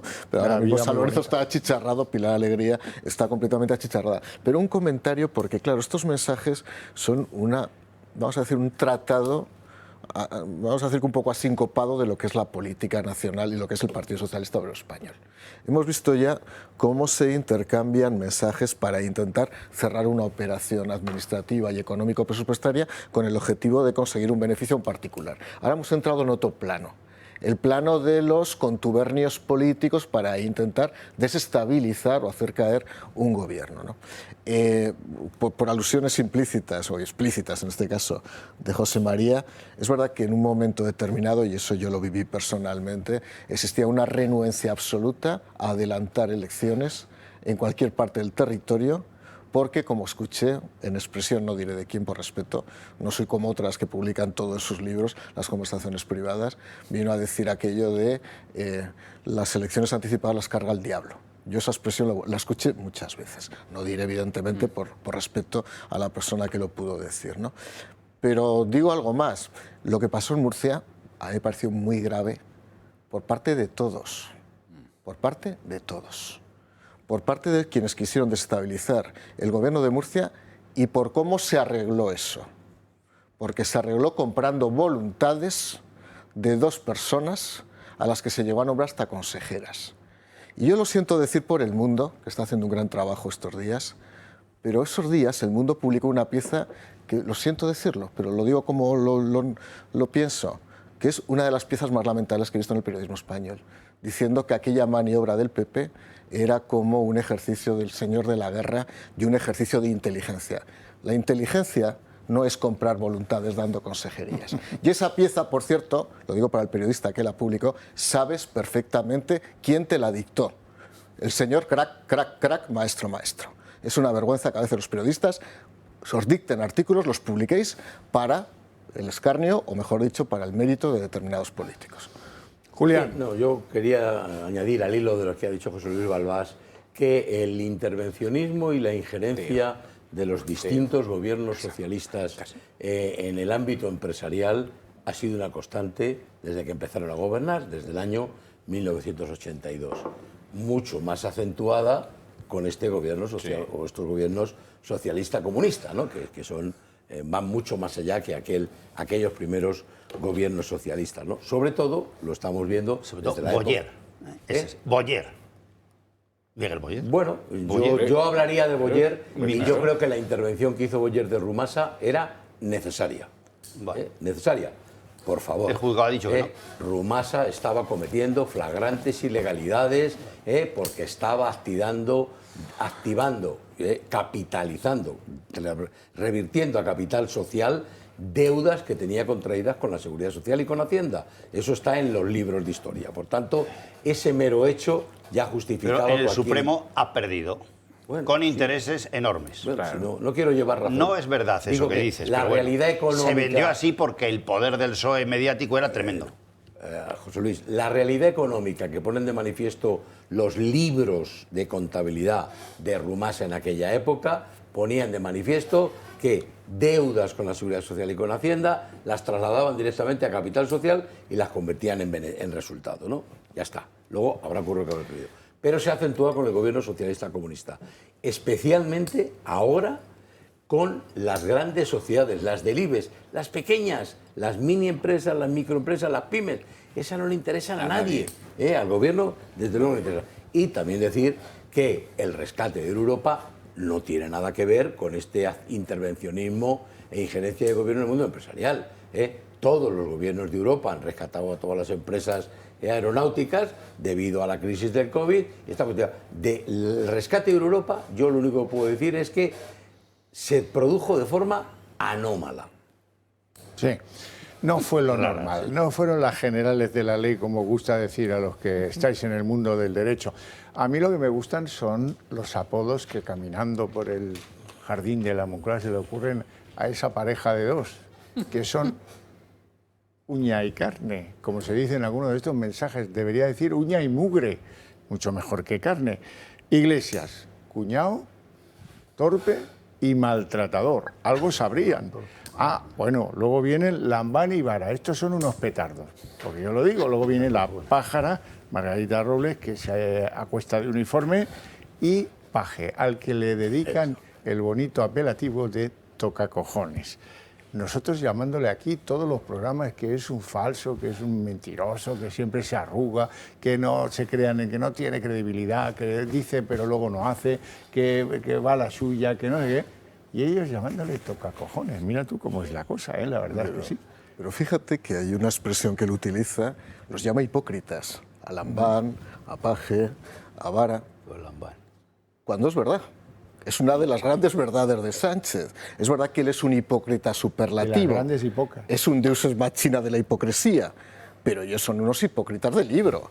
Son hipócritas que son incapaces de renunciar a la prebenda de ser senadores o seguir ocupando sus cargos y dar un golpe verdaderamente en la mesa para que esto ocurra. Y por cierto, hablando de Pablo Iglesias, hay una expresión en los mensajes que a mí me ha sorprendido, porque utiliza la palabra estulticia.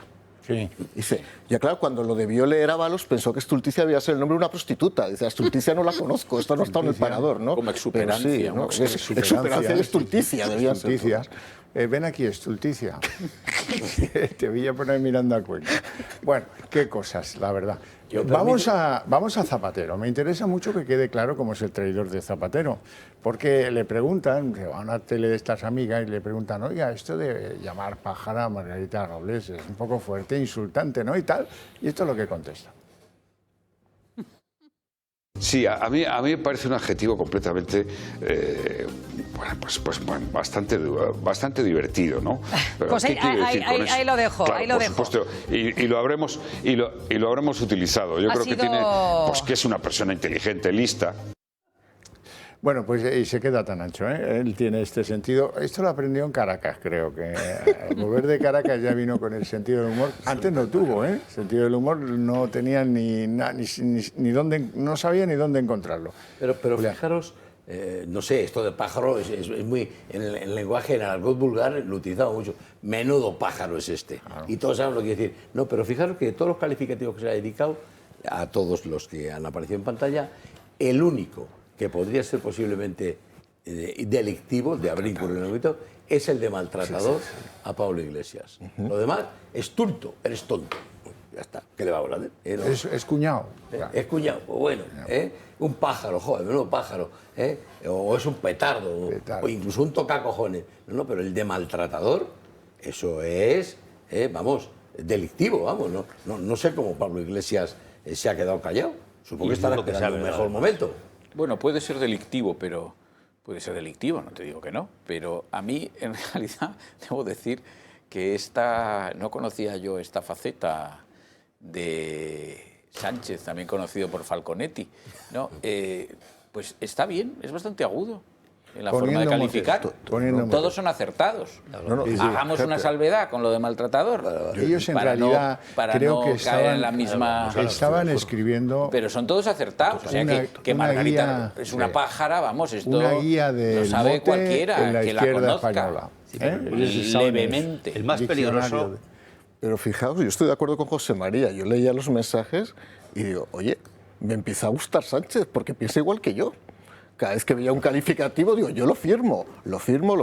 Quizás salvo el de maltratador, porque efectivamente ya tiene una gravedad y una imputación determinada, ¿no? Dicho esto, ¿por qué no se van todos los que han sido calificados así? ¿Por una especie de fe ciega gregaria? ¿Porque tienen cosas que esconder? Es muy importante hacer esta reflexión sobre el gregarismo y el tribalismo político. Ya todo el mundo lo sabe, pero es que ahora es la máxima expresión porque se ha desnudado el mensaje, se ha desnudado el lenguaje. Lo mejor que está pasando estos días es que se está viendo de manera descarnada cómo se refieren unos a otros, pero es peor. ¿Cómo son sus relaciones? Pero es peor, porque es que media hora después de haber llamado pájara a Margarita Robles, son capaces de ir de la mano el presidente Sánchez y Margarita Robles y decir públicamente estoy con la mejor ministra de Defensa. Esto es pura hipocresía. Y es la realidad. Y esto es la política española. Tampoco nos llevemos a engaño, que hay de esto, por cierto, en casi todos los partidos políticos las cosas como son. Pero ahora el descarnado es el Partido Socialista de España. Bueno, la más gorda de todas me parece a mí la de Pablo Iglesias, ¿eh? Además, eso estaría por probar a ver si es maltratador o no. Lo que está claro es que solo estuvo 14 meses en el gobierno. Le regaló la legislatura primera y la segunda a Sánchez. Se la regaló, porque luego pasa de vice la esta don nadie que hay ahora, que está en trabajo allí, que todo el día está diciendo gilipolleces, y encima que nos cuesta muchísimo dinero, y él solo ha estado 14 meses, nada más. Y le ha regalado 2 legislaturas enteras. Llegó a tener 71 escaños. Cuando entró con él tenía 40 aproximadamente, ¿eh?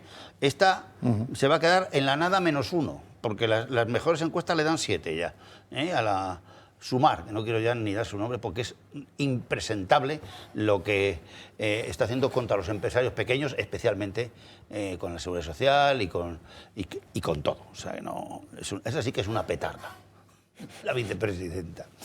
En cuanto a tocacojones, Paje, pues creo que está acertado. Porque es así. También lo era Bono, si te acuerdas. También era otro que estaba todo el día con el tal. Y, hombre, al pobre Lambán y a Vara, con lo que han sufrido, que les llame petardos, no me parece acreditado, porque esos dos señores han gestionado bastante bien sus regiones y además tenían prestigio. De hecho, Vara las gana. Y Lambán. Las gana. Y Lambán no ha gestionado mal, nadie puede decir que... Y Tocacojones ganó las elecciones. Sí, hombre, que ganó. Cada uno lo suyo. Que sí la ganó y probablemente la repetirá. Porque eso forma parte de su propaganda. Eso forma parte de su propaganda. Porque es muy difícil para la izquierda ganar Castilla-La Mancha. Es que es dificilísimo. En generales siempre gana. Bueno, ganaba Felipe, pero los demás que van a ganar nadie. Quiero recordar un episodio muy brevemente entre Pedro Sánchez y don Mendo Ábalos, ¿no? Que fue cuando se produjo la última remodelación de gobierno, cuando Ábalos sale del gobierno, que eso fue muy sonado. Julio porque del 21. le va llamando Sánchez a consultarle durante una semana. Oye, ¿qué te parece? ¿A quién ponemos en indulto? Eso, y he decidido sacar a este y poner a esto. Esto contado por Ábalos, ¿eh? Sí. Y cuando ya está todo cerrado, ¿qué te parece, José Luis? Muy bien, muy bien.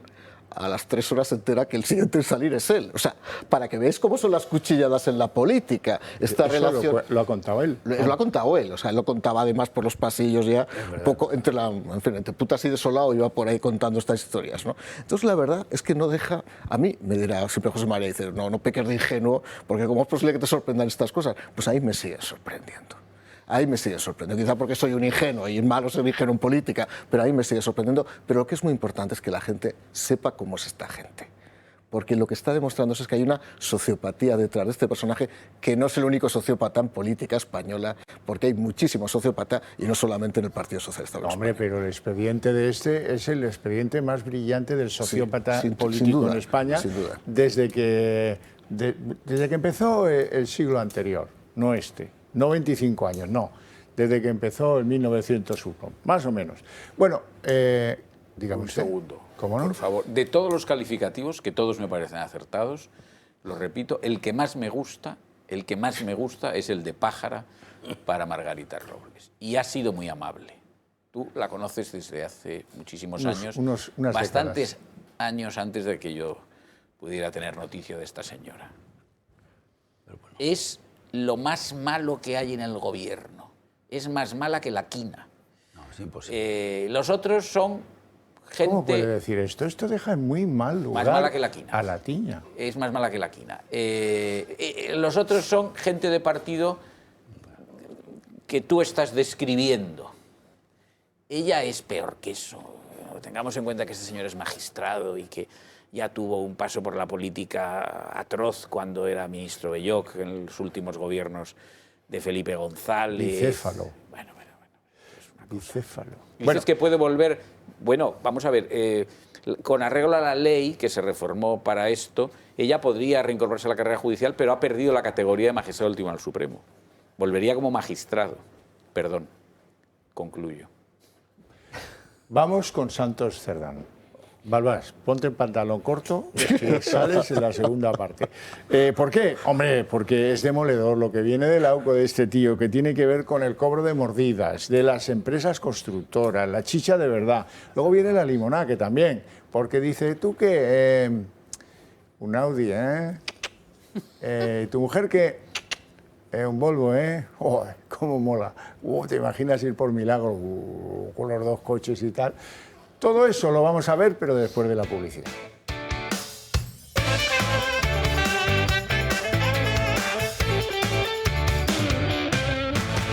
Bueno, ya estamos aquí de vuelta.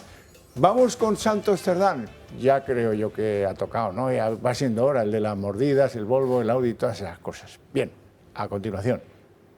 El PSOE se enfrenta a una nueva sacudida judicial. La UCO está a punto de entregar al Tribunal Supremo un informe que podría comprometer gravemente a Santos Cerdán, actual secretario de organización del partido y mano derecha de Pedro Sánchez. El informe de la Guardia Civil recoge que Cerdán habría intervenido en operaciones ilegales a través de constructoras y a cambio habría recibido grandes cantidades de dinero en efectivo. Tras analizar los mensajes en poder de Koldo García, la Guardia Civil concluye que Santos Cerdán tenía contacto directo con Víctor de Aldama, uno de los empresarios señalados que asegura haber entregado al número 3 de Sánchez un sobre con 15.000 euros en efectivo. Otra empresaria implicada, Carmen Pano, afirmó haber llevado 90.000 euros a Ferraz en las mismas fechas. Las alarmas se han disparado en Ferraz. Según fuentes internas, la preocupación es máxima. Desde hace semanas, Santos Cerdán está desaparecido de la escena pública y guarda silencio. Si se confirman los indicios en su contra, el Congreso podría recibir una solicitud de suplicatorio para su imputación formal. Pero Cerdán no es un dirigente cualquiera. Fue clave en el regreso de Sánchez al liderazgo del PSOE en 2017 y ha sido pieza clave en importantes reuniones internacionales como en las negociaciones sobre la amnistía con Carles Puigdemont. Su posible implicación llega además en un momento crítico para el partido, marcado por la polémica con José Luis Ábalos o los casos que rodean a la mujer o al hermano del presidente. ¿Será Santos Cerdán el nuevo imputado del entorno de Sánchez? Que cómo se apañaba una vez llegado a Waterloo Santos Cerdán, no lo sé. Ahora los móviles todos traducen y eso. El problema no debía tener el chico. ¿Verdad? Sí, me acuerdo de las escenas allí, sentado en el sillón metido, delante de... Eso fue en Bruselas. De Puigdemont, delante de Puigdemont allí, que era una cosa, un espectáculo, porque claro, este señor no deja de ser el número 2 del partido, es el secretario de organización, ya era el secretario de organización adjunto con Ábalos. No era uno que estaba allí de auxiliar, no, tenía poderes importantes, porque era una persona... Desde que se montó en el Peugeot. Y era una persona de confianza de Sánchez y de Ábalos, de los dos. O sea, más importante que el propio Koldo, que era más administrativo, digamos. No. Este es poder político. Ha estado allí siempre mandando, desde hace 8 años, o sea, no 4 días, porque cuando el ministro Ábalos pasa a ser ministro de Fomento, que no fue un mal ministro al lado de el Puentes y toda la gentuza que hay aquí, que vamos a ver qué lío vamos a tener con las garrapatas. Recuérdenlo, está infestado enormemente de bichitos de estos por 500 y pico personas, el aeropuerto más importante de España, que es... Son chinches, no son garrapatas. Garrapatas, chinches, chintetas, virus, bacterias, de todo. Es de todo. Eso en cualquier país civilizado del mundo tenía que estar ya puesto en estas personas en un sitio que les hay perfectamente, en un monasterio, en un no sé qué, que les hay, tiene, Defensa tiene cuarteles perfectamente, pero allí el día que haya una infección y alguien muera, sobre todo si es extranjero, ya no digamos si es americano o inglés o alemán, ¿qué problema económico vamos a tener con el propio aeropuerto? Y es una de las 4 o 5 patas más importantes económicas de este país. Fíjate, con Jessica esto no pasaba. No pasaba con Jessica. Que vuelva Jessica. Porque iba limpia. Ha sido una estrategia brillantísima llevarnos a Jessica cuando tenías que hablar de Santos. Yo no he hablado de Jessica, ha hablado él. A Chinche, no he hablado de Garrapata. Termino con Santos Cerdán. Que ver Jessica, que fíjate qué apellido del pobre hombre. Bueno, pero es que no puedo evitar lo del aeropuerto, que lo tenemos todos los días como el ave del Puentes este. Bueno, está muy mal eso. Entonces, en cuanto a esto, no es ninguna broma. Yo creo que va a tener que dimitir Santos Cerdán. No es ninguna broma. Es el número 2 del partido, si no va a ser imputado, porque ya las acusaciones son muy gordas. No solo son 500.000, sino lo que venga. De momento estamos en constructoras. Dentro de las constructoras hay una parte que es las renovables. Eso es raro que no esté muy cerca, aunque mucha competencia de esta es autonómica. Pero bueno, si no han hecho hay influencias. A Ábalos, ¿por qué tiene que dimitir? No, a Ábalos no le hicieron dimitir. No. Dimitió solo, le echaron directamente. No le echaron. El expediente sigue abierto y él sigue siendo militante. No, pero digo que le echaron de ministro. Y le echaron de secretario de organización. Tú dices del partido, eso es tercera fase, que ya no vale para nada, porque como ya no va a recuperar el poder, pues da lo mismo, que siga el expediente o que no haya expediente. Donde no es que le echaron, se olvidaron de él en la formación del gobierno que él había hecho, que ya es el colmo. Y siendo el número 2 indiscutible de Sánchez y de la propia creación del personaje político de Sánchez, porque es quien le da el poder no lo tenía Sánchez, no era secretario general de ninguna federación, de ninguna. ¿Cuál? No, él gana las primarias porque es todo un aparato, el aparato renovador, el que frente a los viejos estados de Bonos, Chávez, Griñán, les vencen políticamente por segunda vez, además encabezando la andaluza, o sea, la de Chávez, o sea, para entendernos, porque ya sí que la de Chávez, que ahora está por ahí en Tele4, no sé qué, da conferencias. Pero bueno, entonces, él tiene la legitimidad de que ha ganado 2 primarias, la tiene, Sánchez la tiene. Y Santos Cerdán ha perdido toda esa legitimidad y tiene que irse. No le queda otro remedio en cuanto saque la UCO un poco más ya. Porque un secretario de organización es el que lleva las finanzas, es el que lleva las candidaturas, es el que mete entero a los concejales y a los senadores. Es que es un poder infinito desde el punto de vista del partido. Y Sánchez no puede ya tener la cuarta operación de este tipo. Y además es mejor quitarse a este que no a los ministros, que eso tiene más problemas. Bueno, lo publicaba Artículo 14, que es un digital, digamos, de reciente aparición, que, bueno, la trama le facilitó dinero en especies a Santos Cerdán, un Audi y un Volvo para que su señora no fuera menos y vaya por milagro adecuadamente motorizada, ¿no?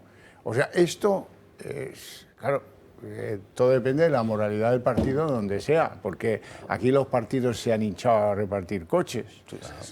Bueno, aquí no ha habido... Sí.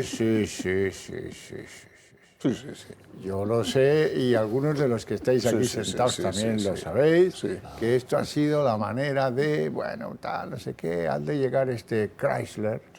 Pequeñas propinas. Pequeñas propinas. Y a los hijos, coches a los hijos, a los amantes, había todo. Que esté bien regado. Decía el gran líder carismático, el que fuera, me da igual. Puestos de trabajo. Hombre, a las amantes es una cosa muy antigua. Ponerle un piso, comprarle un coche, esto no tira trabajo nada. público. No es novedad, lo que va más allá de lo que era una práctica inmoral, pero en cierto modo socialmente tolerada, es que los partidos políticos actúen de este modo, ¿no? Totalmente. Actúen de este modo. Entonces, los partidos políticos no tienen amantes, porque como no son personas físicas, no, son personas de los partidos que son aprovechados las que las tienen, pero entonces en lugar de ponerles un piso con su dinero o regalarles el coche, pues utilizan los fondos que llegan al partido ilegalmente, ¿no?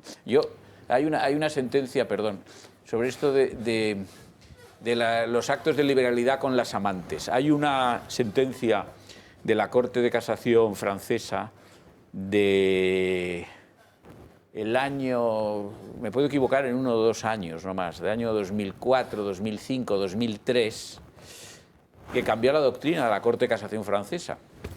Y es que todas las donaciones que se hacían a amantes se consideraban negocios nulos por causa ilícita. Y la Corte de Casación en un momento dado, en esos años de los que estoy hablando, hace 20, cambió su doctrina y dijo, bueno, vamos a ver. La causa era ilícita porque se consideraba inmoral y por lo tanto faltaba una causa al negocio y el negocio era nulo de pleno derecho. Ya, esto ya no podemos afirmarlo con este grado de contundencia, dice, porque esto socialmente está aceptado. Está aceptado. Entonces, no, es así. Cambió la doctrina. Bueno, cambió la doctrina. Vamos a ver, si alguien publica en una semana, 4 días, de mensajes del presidente con Ábalos, estaba dando un aldabonazo. Que estoy aquí y sigo afectado por este problema. A ver si me echáis un salvavidas. Y si alguien hace aparecer esa figura, apolínea, de Santos Cerdán, del charco de basura, también es por algo. Es el segundo aldabonazo. ¿Por qué digo esto? Pues porque parece que el problema que tiene Santos Cerdán es que no ha sido muy cuidadoso en las explicaciones que daba a unos y a otros. Y al parecer, Koldo, ahora lo van a ver, grababa a Santos Cerdán ya conociéndose que iba a ser imputado en esto de la trama de corrupción. ¿Y qué le hacía decir Koldo García al número 3 del PSOE, a Santos Cerdán? Pues le hacía decir amañar contratos. Tú dices en una conversación, si eres secretario de organización de un partido, amañar contratos 3 veces y está muerto. Pero muerto. Y luego le hacía decir qué hay de mis comisiones. Entonces ya sí que estás no muerto, no. Estás ya liquidado. Bueno, más que muerto, ¿no? ¿Y las grabaciones dónde las hacía? ¿En paradores o era...? No, o Santos Cerdán no iba a paradores. Eran conversaciones telefónicas. No iba a paradores, en Santos el Volvo, Cerdán. En el Volvo. ¿En Waterloo? Sí, Waterloo. Bueno, tal vez alguna de ellas habrá. Julián. Sí, quería añadir que a riesgo de que alguien me pueda tildar de titulitis, y aseguro que no lo soy, hay que decir varias cosas para situar a este individuo y qué capacidad tiene para ser el número 2 de un partido como es el del PSOE, secretario de organización, ¿no? Su formación se remite a ser una FP de segundo grado y técnico de electrónica industrial. Bien, legítimo, fenomenal. Hay quien no tiene ni estudios básicos, ¿no? Y luego profesionalmente ha ejercido como técnico de mantenimiento y también fue presidente de la Mancomunidad de Residuos Sólidos, basuras, de la Ribera Alta. Hasta ahí. Todo lo demás son ya funciones políticas, ¿no? Y la presidencia de la Mancomunidad también. Sí, bueno, pero bueno, vamos a decir que además residuos sólidos, basuras, puede guardar alguna relación con su formación profesional, ¿no? Entonces, claro, ¿qué quiere decir esto? Un individuo que llega a un partido... pues por lo menos ha trabajado. Que sí, si hacemos el mismo análisis de otros... Bueno, pero vamos a ver. Yo, Ha trabajado, una persona perdona un momento, pero que vamos quiere a ver. dirigir un partido como secretario de organización, el número 2 del partido, es que se necesita un poquito más de formación, un poquito más de conocimientos, ¿no? Pero hay muchas personas que con esa formación que tú has mencionado de Santos Cerdán, en España se ganan la vida honradamente. Claro. Y algunos,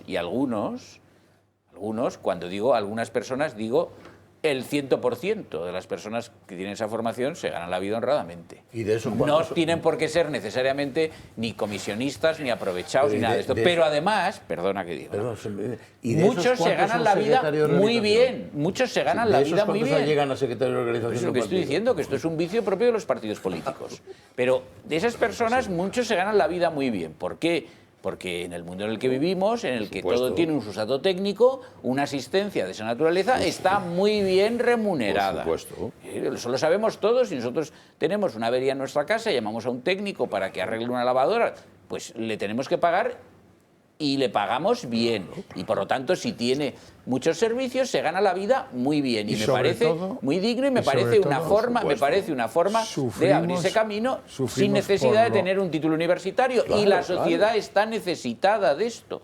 Correcto. Es decir, y además todos los sectores de la economía precisan de personas con esta formación. Nos dejen de hacer sufrir no viniendo a las citas convenidas. Eso también sería muy importante. Porque se forran, pero nunca vienen. Cuando les llaman, ¡uy! ¿A que estás sin luz en casa? Bueno, eso... Pues esta semana no va a poder ser. Y la otra ya la llamaré. Ya, señora, ya la llamo, si acaso. Félix Bolaños. Bueno, prueba de que están muy requeridos. Vamos a ver. Xavier. Las manos al fuego. Yo pensaba que después de lo de Marisu, con el segundo que tenía en el ministerio, no escucharía nunca más a un socialista decir que ponía las manos al fuego. Las manos en el fuego. Pues Félix Bolaños las pone y las pone de esta manera que van a escuchar ahora. A ver. Ha puesto, como decimos todos ahora, y dice María Jesús Montero, casi la mano, ¿no?, en el fuego por él. Me gustaría saber si también defiende la honestidad de Santos Cerdán. Si usted, al margen de lo que se publique o no, Santos Cerdán es una persona para usted honesta, ¿pondría la mano en el fuego por él? Sí, con toda claridad. Mire, se lo digo además con esa claridad. ¿Qué sucede? Fíjese el mero hecho de que estemos hablando de este tema.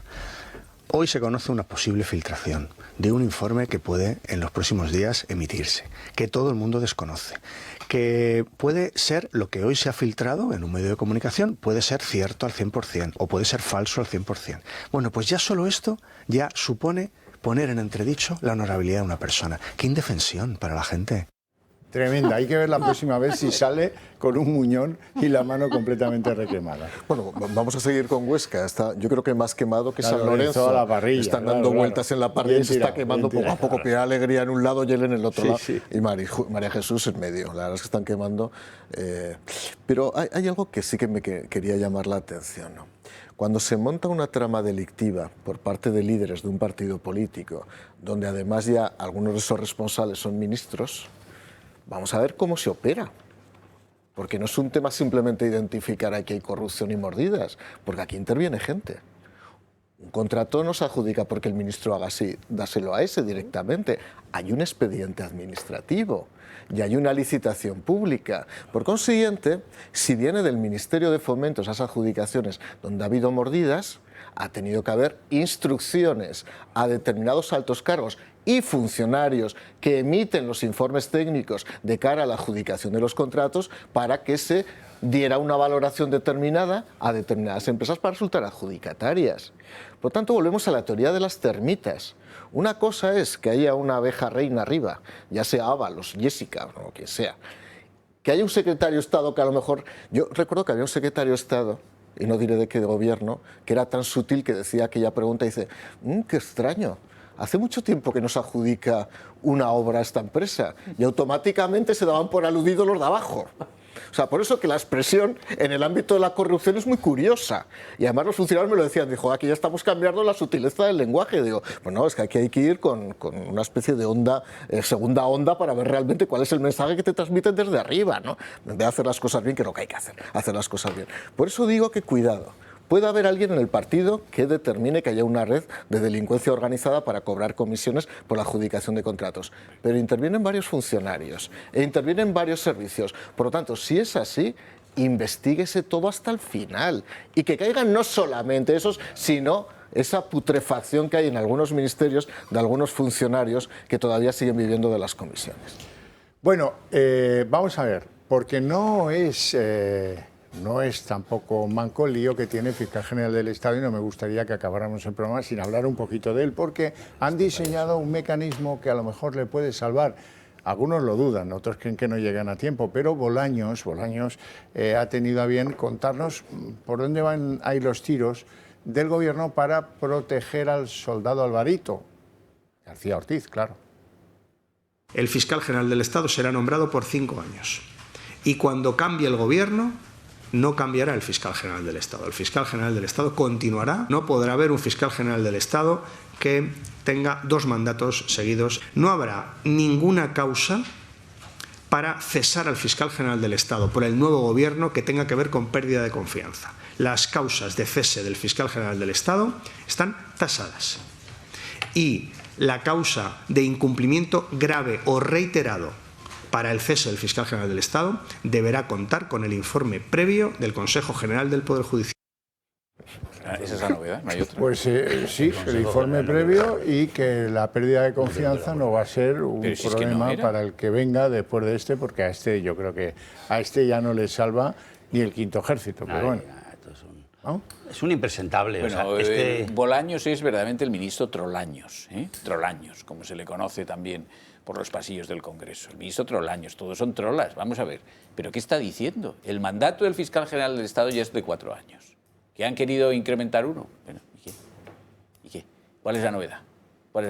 Segundo, no es causa, no lo ha sido, y no lo es en el texto vigente del Estatuto Orgánico del Ministerio Fiscal, la pérdida de confianza por parte del Gobierno para destituir al Fiscal General del Estado. No lo es. El Fiscal General del Estado cesa si cesa el Gobierno. Si cesa el Gobierno, el Fiscal General del Estado cesa, y por lo tanto el Gobierno entrante tiene derecho, tiene la obligación de nombrar un nuevo Fiscal General del Estado, pero no puede removerlo. Sí lo puede remover, en cambio, por incumplimiento grave o incapacidad. Y ya he explicado, me parece, en este programa, y desde luego en las Cortes lo he hecho, que la incapacidad con arreglo, una interpretación sistemática, no es una incapacidad solo en naturaleza física. Puede ser una incapacidad de otro tipo. Por ejemplo, una incapacidad resultante de una imputación penal, que es el caso.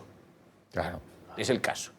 Luego lo que han reformado también en este anteproyecto creo que es que todos los fiscales generales del Estado que dejen de serlo adquieren la categoría de fiscal de sala, que es la más alta categoría en el Ministerio Fiscal. Bueno, pues nada, un favor más a todos estos. La reforma de la ley orgánica. Ya está, el fiscal, para que la audiencia me entienda, en la carrera fiscal hay 3 categorías, que son análogas a las de la carrera judicial. En la carrera judicial hay magistrado del Tribunal Supremo, magistrado y juez.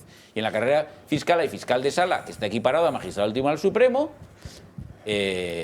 fiscal, que está equiparado a magistrado en la carrera judicial, y abogado fiscal, que está equiparado a juez. Ya está. Bueno, la audiencia lo que necesita saber es qué significa lo que le ha dicho la UCO al Supremo, que es que Alvarito García Ortiz tuvo una participación en el filtrado de la intimidad fiscal del novio de Ayuso preeminente. Y con eso yo creo que el tema está más que liquidado, ¿no? En la calle. Este tío tenía que estar en la calle. Está zanjado, o sea, no ha habido mayor crisis institucional, fijaos, de todo lo que estamos hablando durante estos días, más allá de la corrupción congénita del Partido Socialista Obrero Español, más allá de las formas groseras y calípticas del socialismo patrio, es esto. este señor no haya presentado su dimisión desde el primer momento, no es que haya corrompido moralmente la institución, sino que realmente lo que está haciendo es corromper todos los controles y todos los filtros de seguridad jurídica y los contrapesos que hay en nuestro país, ¿no? Esto es lo más grave. Además, José María Sánchez lo cuenta muchas veces aquí, tiene toda la razón. Esto es lo más grave que hay. Pero no va a presentar su dimisión. Esto es una carrera adelante a ver hasta dónde llegamos. Claro, para los que tenemos cierta curiosidad antropológica, no sabemos hasta dónde son capaces de llegar, porque siempre pensamos que hay un límite que no van a sobrepasar, pero lo sobrepasan. Yo he llegado a pensar, en el caso de Sánchez incluso, que cuando lleguen a poder condenar a su hermano, alguno dirá, no, entonces tiene que caer. Yo estoy convencido que pasará esa frontera también. O sea, yo quiero saber cuántas son las metas volantes que es capaz de pasar Sánchez, ya por un tema de verdad de curiosidad antropológica, porque hasta ahora no había visto nada parecido. Recordemos que no solo la AUCO, el Tribunal Supremo le ha acusado de desviación de poder. Sí, bueno, eso es poco, Julián. Bueno, hemos llegado al fin del programa. No sin antes, nos vamos a ir a dormir, pero no sin antes, yo voy a faltar al compromiso de recordarles lo importante de que se impliquen ustedes en el Club de Amigos del Toro Televisión, porque si quieren que esas ideas que compartimos progresen a una velocidad razonable sobre la sociedad española, pues haciéndolo en el vermut de mañana al mediodía o al salir de misa, no sé qué, pues vamos a ir muy despacio. Así es que mejor confíen en nosotros, que tenemos la voluntad de ser correa de transmisión de esas ideas, y háganse socios del Club de Amigos para ayudarnos, para apoyarnos y para ir más deprisita con lo que nos ocupa. Feliz fin de semana en lo que queda y nos vemos el próximo sábado. Ay, Trolaño.